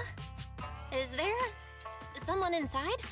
Relax. The boss prefers to do business with people they know. They like their peace and quiet, so they rarely open for customers. I'm an old acquaintance and just wanted to retrieve something. What a strange private business. Shifu, what exactly are you retrieving? Just some things needed for our future investigations. You'll know in time. Really? Shifu, I feel like you're always so mysterious. Rest assured, I'm not hiding anything from you. It's simply because the correct time has not yet arrived, so there's no need to rush. Since we've already obtained what we came for, let's part ways here. There will be plenty of time in the future. We will certainly meet again.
you've arrived. I wanted to ask you some questions about store management. Ask me? Well, actually, my brother's the one who's managing the video store for the most part. But go ahead, I'll do my best. Customers have always loved purchasing carefully arranged bouquets. The flowers glistening with morning dew add beauty to their lives, and that, in itself, is fulfilling for me. Yet lately, a customer mentioned that rather than buying bouquets in full bloom, he wants to spend time with his flowers. However, simple potted plants don't quite have the same aesthetic charm. So, I was thinking, perhaps I could create custom potted floral arrangements. That's a brilliant idea! And potted floral arrangements sound perfect for Dew Gardening's vibe. Since you agree, could I have the honor of inviting you to be our part-time manager and special floral designer for the next few days? Huh? I certainly didn't expect that. Miss Orchidea, are you gonna be busy with something else? Yes. Spring is here. No self-respecting connoisseur of flowers would dare to miss this season. I plan to travel for a few days and find novel flora for my shop. But the floral arrangement project is just getting started. Pausing it now might let the customers down. As an experienced store manager, you must understand my concerns. So, since you're going to be busy, then just leave Dew Gardening to me. But maybe you could teach me what it is exactly that I need to do first. as a floral designer, you first need to understand why your customers want flowers and what qualities they're looking for. Some customers may already have a specific flower in mind. If you can guess it correctly, it'll make them even more satisfied. Well, it's a bit hard to explain. Let's do a practice round. I'll pretend to be the customer.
Daisies always carry the morning dew, innocent and fresh.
Sunflowers always follow the sun, just like a loyal heart that never leaves.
Daisies always carry the morning dew, innocent and fresh.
The bellflower represents unwavering faith, which evokes resilience and protection.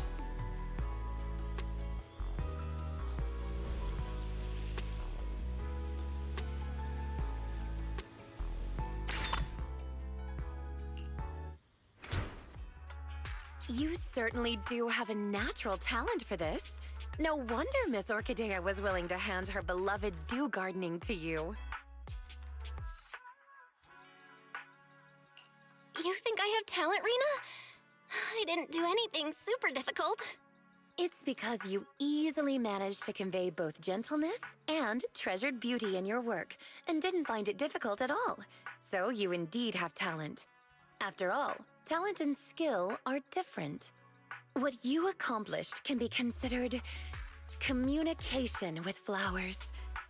Just as Orchidea wrote in her notes, a floral designer must feel the qualities and personality of each flower and arrangement in accordance with their own understanding, allowing each flower to radiate its own charm.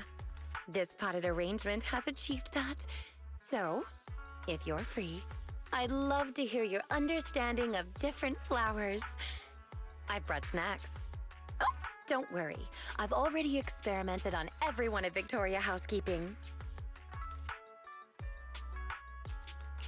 Experiment? What's that supposed to mean? Is everyone okay? Oh, what a coincidence. Not only is my temporary manager here, but also an old friend of mine. A coincidence indeed. If I hadn't stayed to chat, I would have missed you, Miss Orchidea. Oh, is my previous request causing you trouble? It is a little difficult, yes. I've visited several old friends in search of the flowers you mentioned. However, a flower that only blooms in an area that has been repeatedly ravaged by Hollow Zero and then restored, and looks similar to a symbiotic ethereal. No one's ever seen such a thing, let alone a tamed one. Lycon and I have been gathering intel as well, but without much success. Our client has failed to find any other way to get close to that gentleman. We can only place our hopes on his favored flower miraculously appearing. There's only 2 days until the banquet. I hope this doesn't become a regret of both Victoria Housekeeping and our client.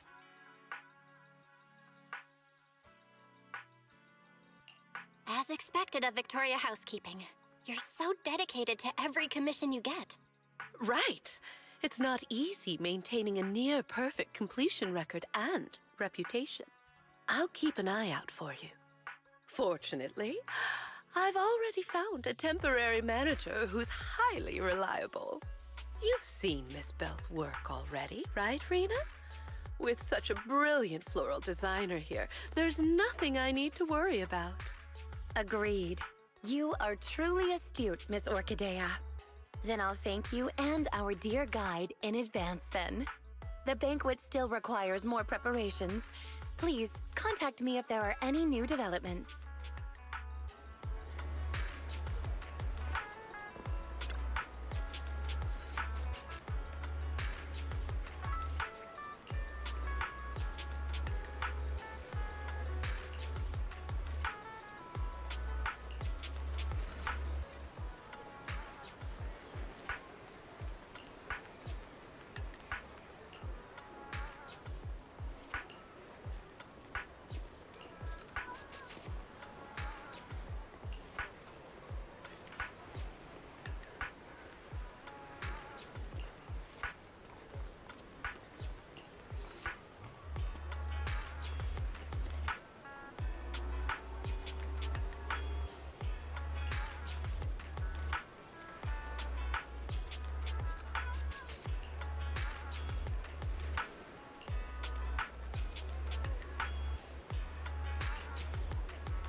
A combination of simplicity and modernity, with no extra lines.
Honest and humble, like a hermit, standing beyond the hustle and bustle.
The warm wooden base feels like the embrace of the earth.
A combination of simplicity and modernity, with no extra lines.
sunflowers always follow the sun, just like a loyal heart that never leaves.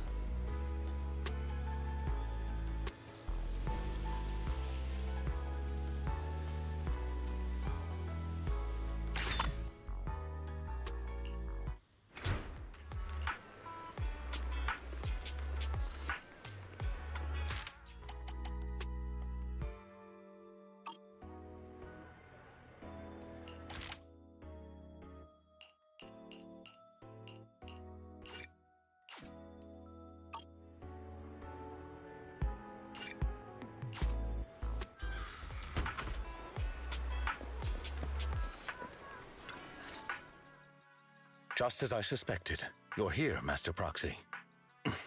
Please do not misunderstand. I'm not here to rush you to find the flower Rena mentioned. That specific flower requested by the client isn't the only thing required. We must prepare the rest of the banquet as well. They're merely decorations, not the focus. There is no need to cater to unrealistic demands.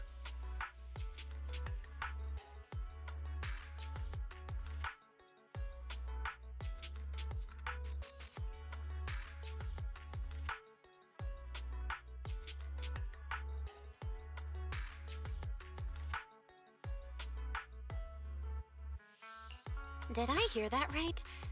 That didn't sound like something you'd normally say, Lycon. Are you trying to imply something? My apologies. It appears I've let myself become a bit too relaxed in your presence. Though I cannot divulge everything, I don't want you to agonize over those rare flowers. They require an extremely difficult and specific environment, and are far from easy to cultivate. It is also extremely dangerous to try growing any plants in areas repeatedly ravaged by Hollow Zero. The commission we received is to host a perfect banquet. Our duties do not entail fulfilling our clients' personal wishes through said banquet. Finding that flower is simply an extraneous task. In addition, Rena and I only just found out that our client has not been completely honest with us. His true intentions are...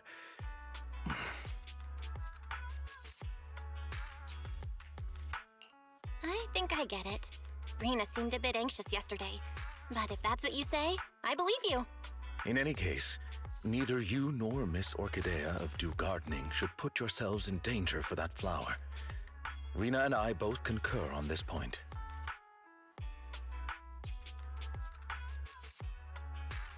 What a coincidence, Lord Phaethon. Hello. Just now, was that? Yep, it was Lycon. Victoria Housekeeping has been trying to find a rare flower for their client. Then, is finding that flower also your wish? If so, I can help. Oh, and Hugo too. No need. I just heard that it has super strict requirements to grow and cultivate, and even looks like an ethereal of some sort. Anyway, it sounds super mysterious. Lycon doesn't want us searching for it either. I see. Got it. By the way, Lord Phaethon, have you been helping watch over Dew Gardening as of late? Could I ask you to maybe arrange a pot of flowers for me? Of course I can. What kind of flowers do you want? I'd be happy just having a pot of flowers prepared by Lord Phaethon.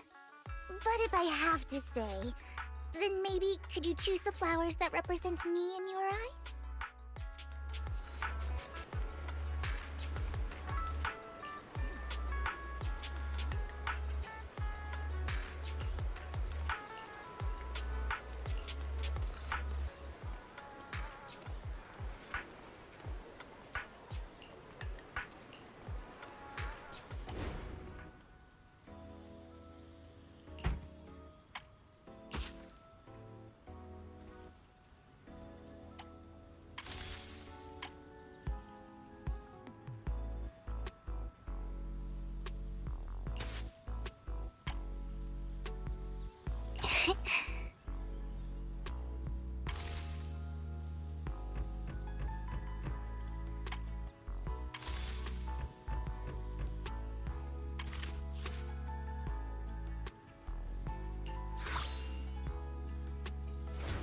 Honest and humble, like a hermit, standing beyond the hustle and bustle.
Ushi?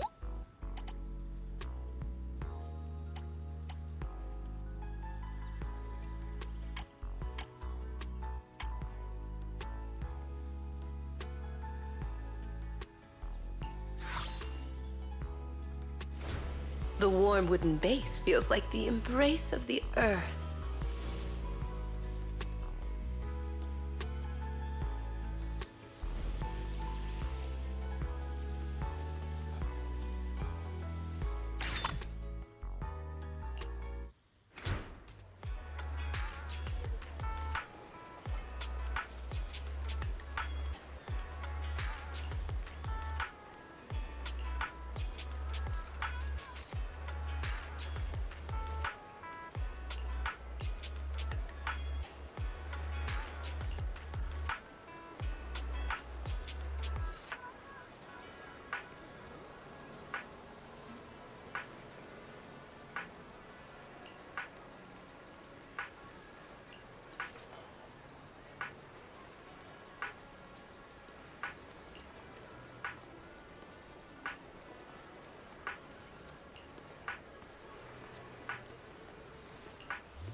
The peony represents lingering affection.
The lamp branch gently sways, with good luck waiting for you just around the corner.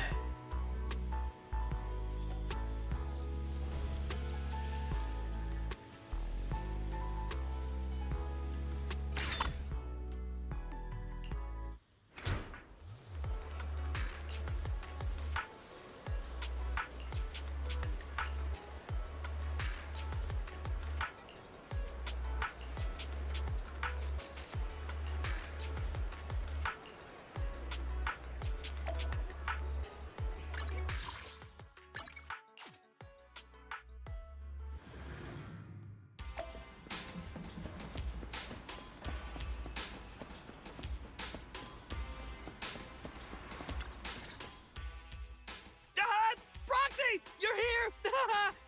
I was just saying to Big Ben, this flower pot you designed is fire! Yeah, Big Ben loves it. Right? Ben? Right.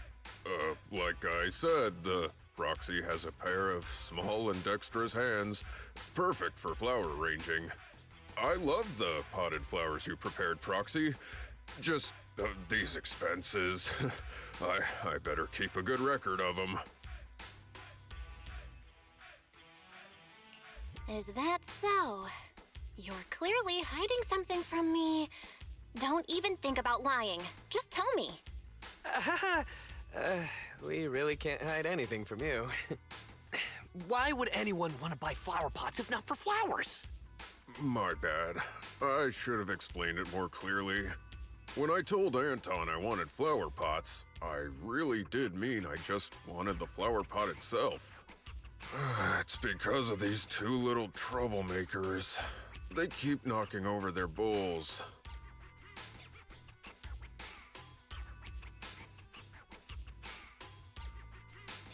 I hear that if you have a wild hound at home, you could get a really big, heavy flower pot to feed them. They wouldn't be able to knock it over. So I wanted to buy a heavy flower pot to use as a bowl for their water. I see. That's why Anton's request sounded so odd. Just give it to me straight next time. My bad for being too hasty. I'll make sure to be more careful next time. Oh, are you here on business too, Belle? I haven't been slacking. I'm here on duty as temporary manager. Since Dew Gardening promises to deliver flowers to customers' doors, it's normal for me to take on that duty. It seems, with your skills and sales, our most expensive flowers will be sold out in no time. Right. Miss Orchidea. You're here for that, right? We've looked around, but we only found... Only found... these two dogs.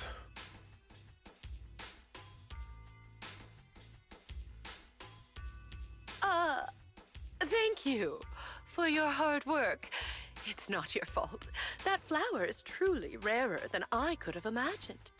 Either way, you have my gratitude. I'll figure it out. Well then, my temporary manager and I will be taking our leave. Of course! But, would you two mind, when you have time? I got it. I'll bring another flower pot once I get some time. A stone one should work, right? Sounds great!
engraved.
The bellflower represents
It is both intent.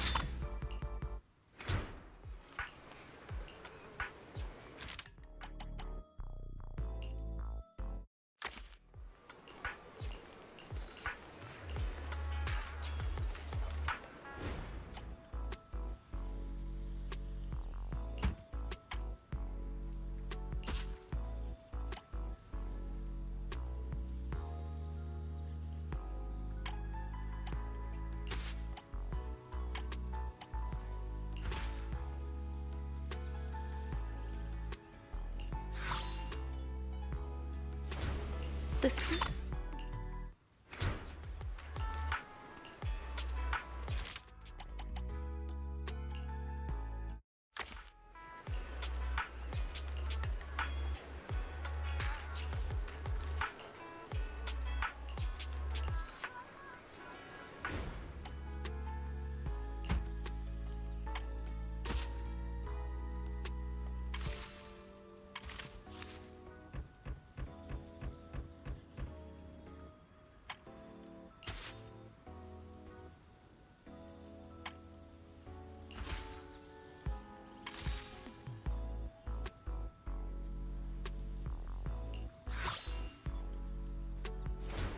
Honestly.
The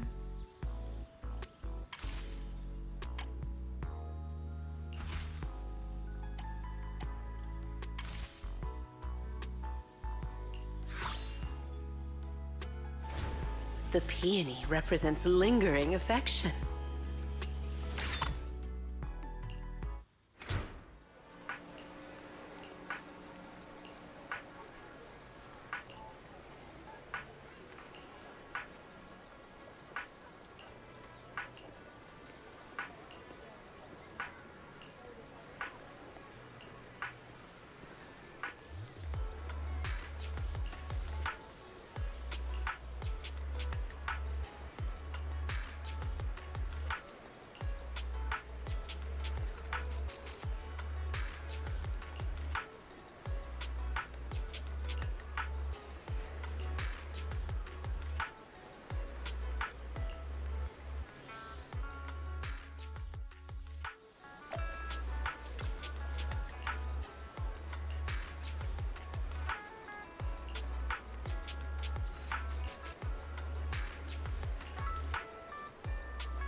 Caramel Dream makes one feel as though they are immersed in the sweetness of a fairy tale.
honest and humble, like a hermit, standing beyond the hustle and bustle.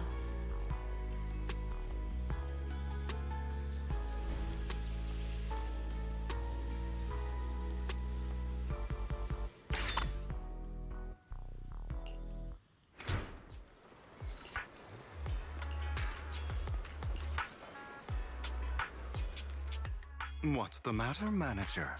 Is my present not to your liking? Isn't this the rare flower Victoria Housekeeping's been looking for? Nineveh? Where did you get it from?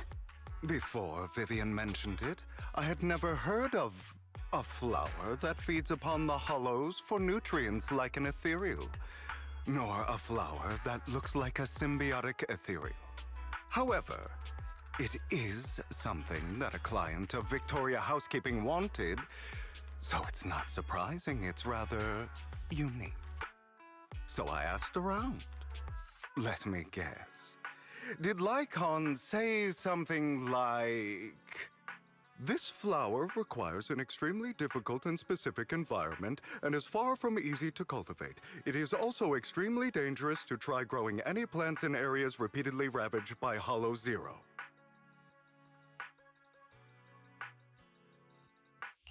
As expected of Hugo. Even the description you gave is almost word for word what Lycon said. Well, that's because these are facts we both know of. I managed to find an elusive flora expert who likes these kinds of flowers and planted a few at home. A flower so rare and precious that most haven't even heard of it is to another person merely a small part of their hobby. It's quite normal for it to be that way, no? In any case, I came to inform you the moment I obtained the flower.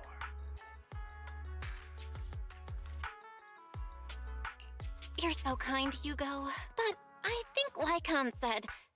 That he didn't want a certain someone to put themselves in danger to get this flower? And it didn't matter if even he couldn't fulfill his client's wish?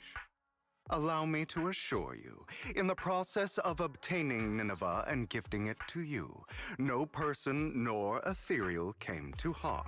In fact, no one even got close to Hollow Zero. Please, accept it, dear manager.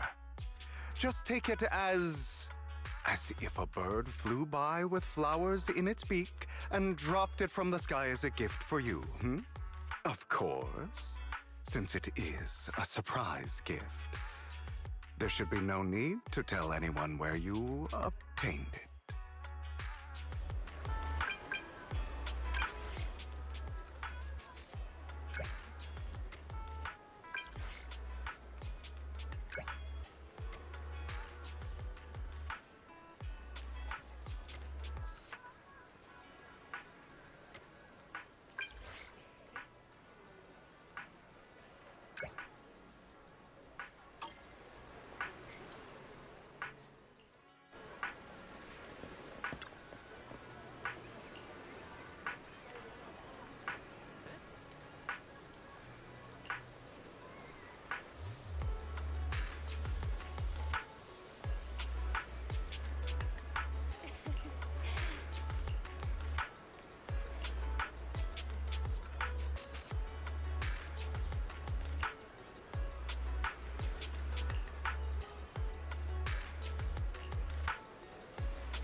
Transcendent beauty is often dangerous and alluring.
Dear manager, you've given the Nineveh that I brought you to Lycon, correct?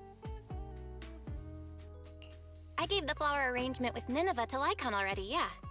Is there a problem? Of course not. That's the real deal, all right. Their client must be delighted. However, I'm guessing you don't know the details behind this banquet. There's been too many coincidences lately. I can guess the gist of it at this point. Then I'll fill you in on the details, shall I? As you've probably guessed, this time, Victoria Housekeeping's client has many controversial businesses. One involves a high-quality mine near Blazewood. They only just managed to estimate the value of that mine a few days ago. It's worth an inordinate amount of dennies, enough to make the owner jump for joy. However, as I'm sure you know, Outer Ring hollows are quite unstable. Not long after, the area was deemed to be at high risk for hollow disasters. Fearing potential safety concerns, PubSec ordered them to stop work. Naturally, the owner awakened from his fantasy of making a fortune and didn't want to let go of his cash cow. After asking around, he decided to ask for help from a certain powerful individual. Yes, that honored guest upstairs. It's not difficult to find out that honored guest's preferences. What he cares about most is his dear daughter and the flowers he keeps at home. Nineveh. It's not your style to help someone who would ignore hollow disaster risks and safety concerns for profit like that. Now, don't put it that way. I just simply can't bear to watch a dear friend fail to complete his client's request. That's all.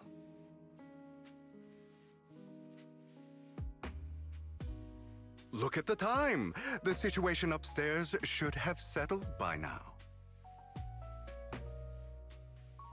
Is that so? You seem to know a lot. Lycon, what are you doing here? How is the situation with the banquet and Nineveh? My client's wishes were dashed the moment he gifted Nineveh to the honored guest. Oh? He was impatient to make an impression and rushed to find out what that honored guest liked, but failed to ascertain the meaning behind the flower. He wanted to curry favor with his gift, but knew nothing of the person he was attempting to please. That gentleman did not favor Nineveh for its rarity or beauty, but instead because his friend sacrificed their life for him, allowing him to escape Hollow Zero.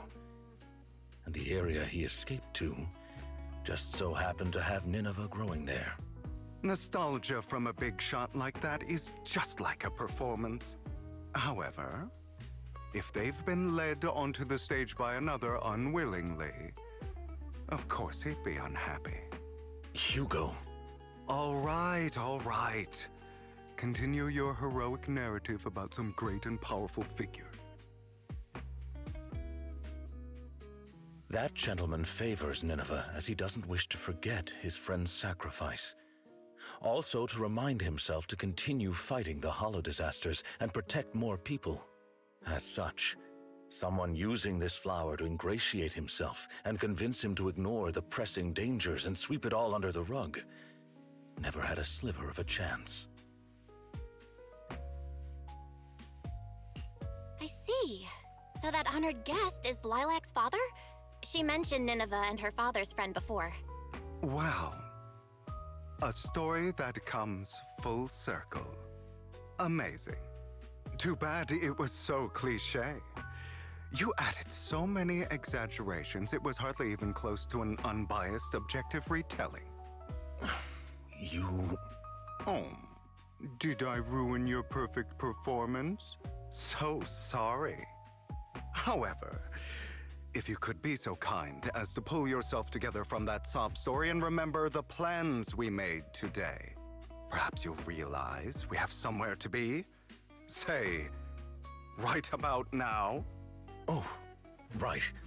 My apologies, Master Proxy. Hugo and I will be taking our leave now. My colleagues from Victoria Housekeeping will take good care of you.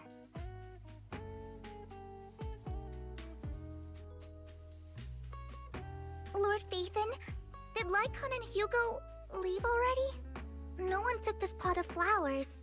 I was going to give it to them. They just left. If it's important, you could probably still catch up to them.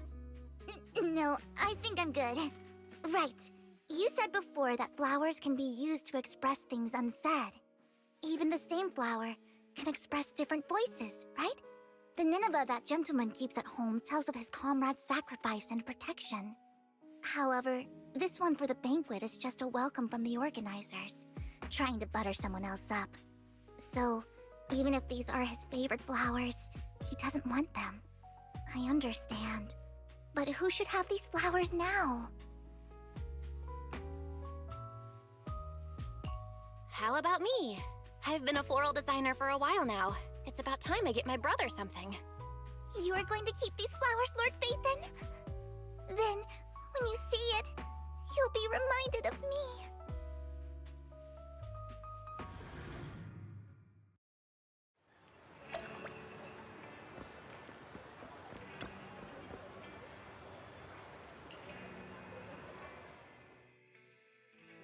It is pretty heavy.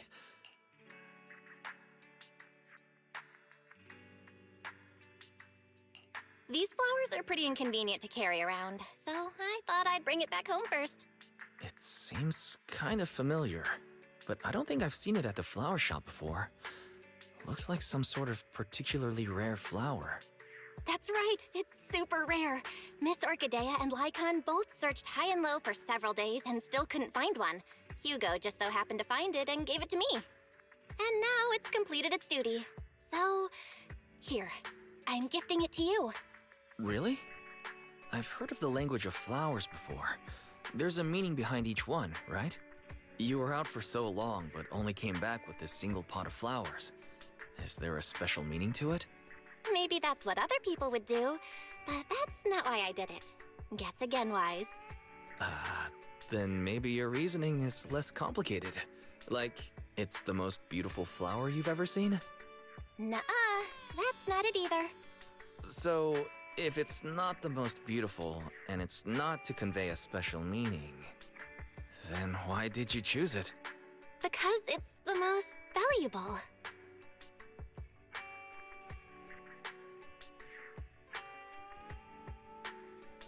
It's worth that much? Then, let's keep it safe in my room.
do got.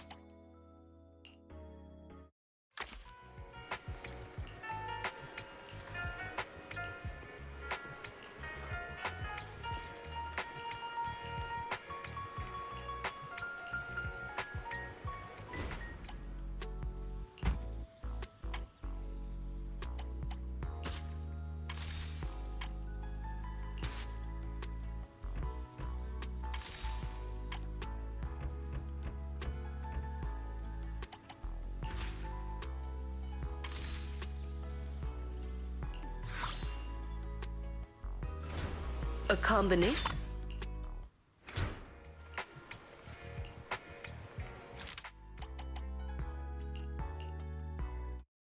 Okay, to brighten your mood, don't you think?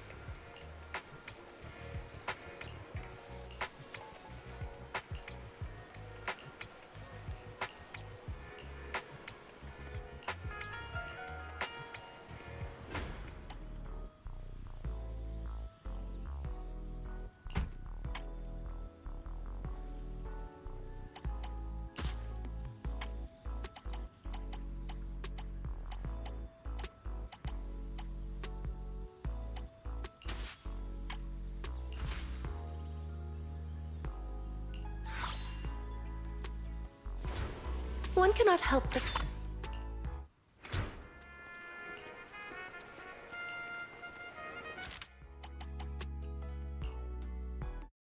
Picking out a bouquet to brighten your mood, don't you think?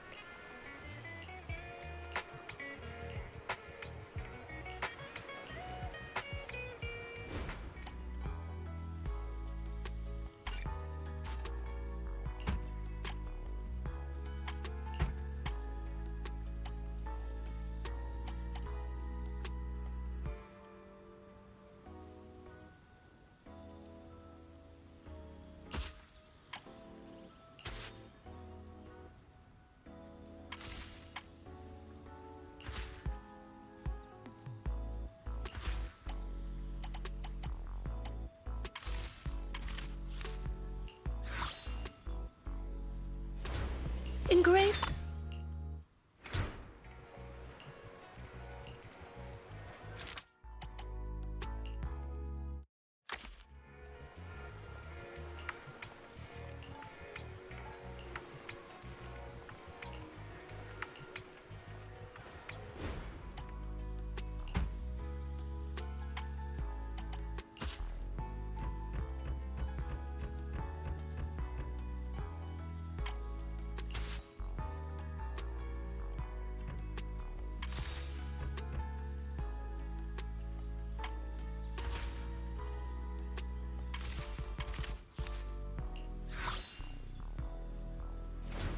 Engraved with...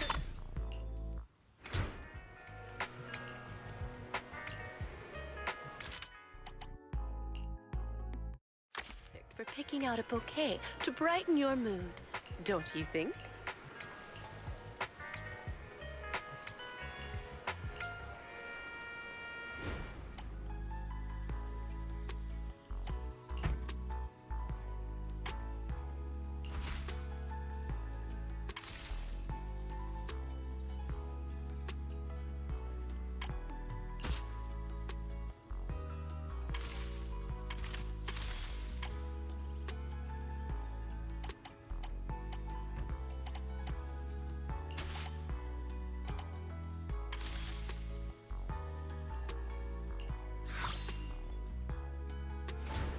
Happiness is like the fluttering shadow of a butterfly moving.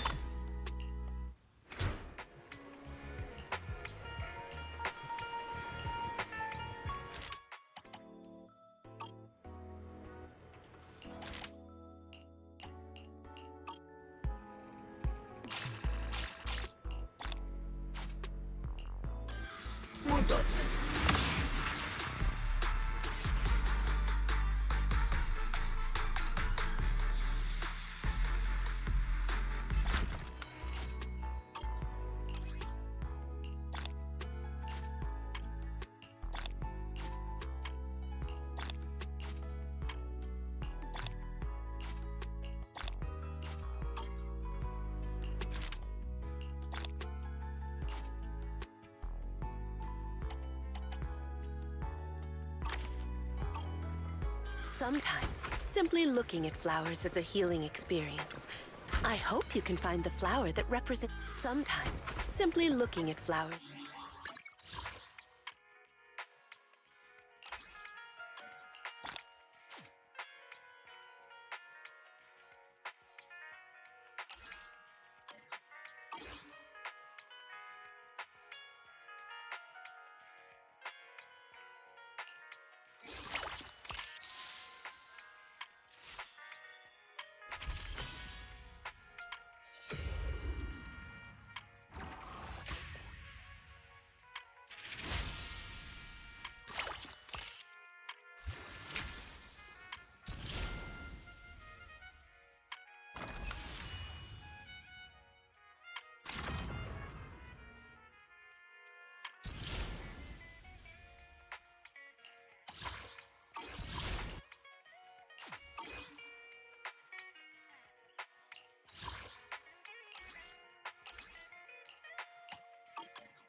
All right, I'll take the mic. Ether vision activate. There's no time to lose. Weakling. I'll pierce right through. Don't get hit.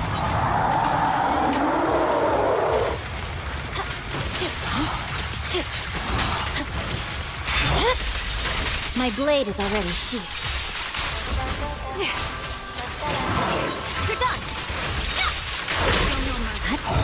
Scatter!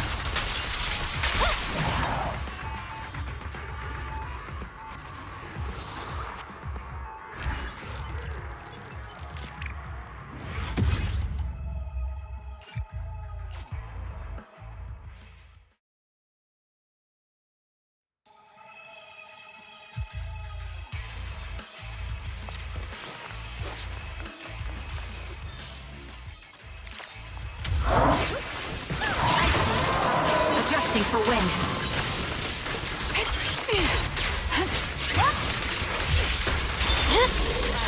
My blade is already sheathed. Show no mercy. Don't get hit. There's no time to lose. Weakling.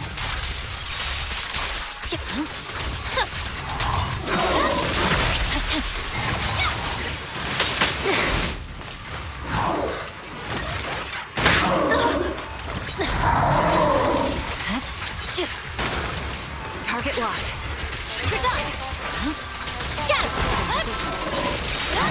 You're in my sight.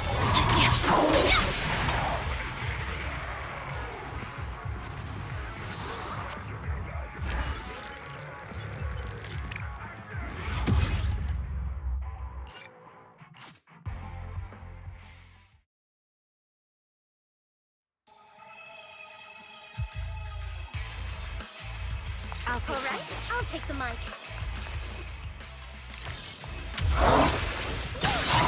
Recalibrating.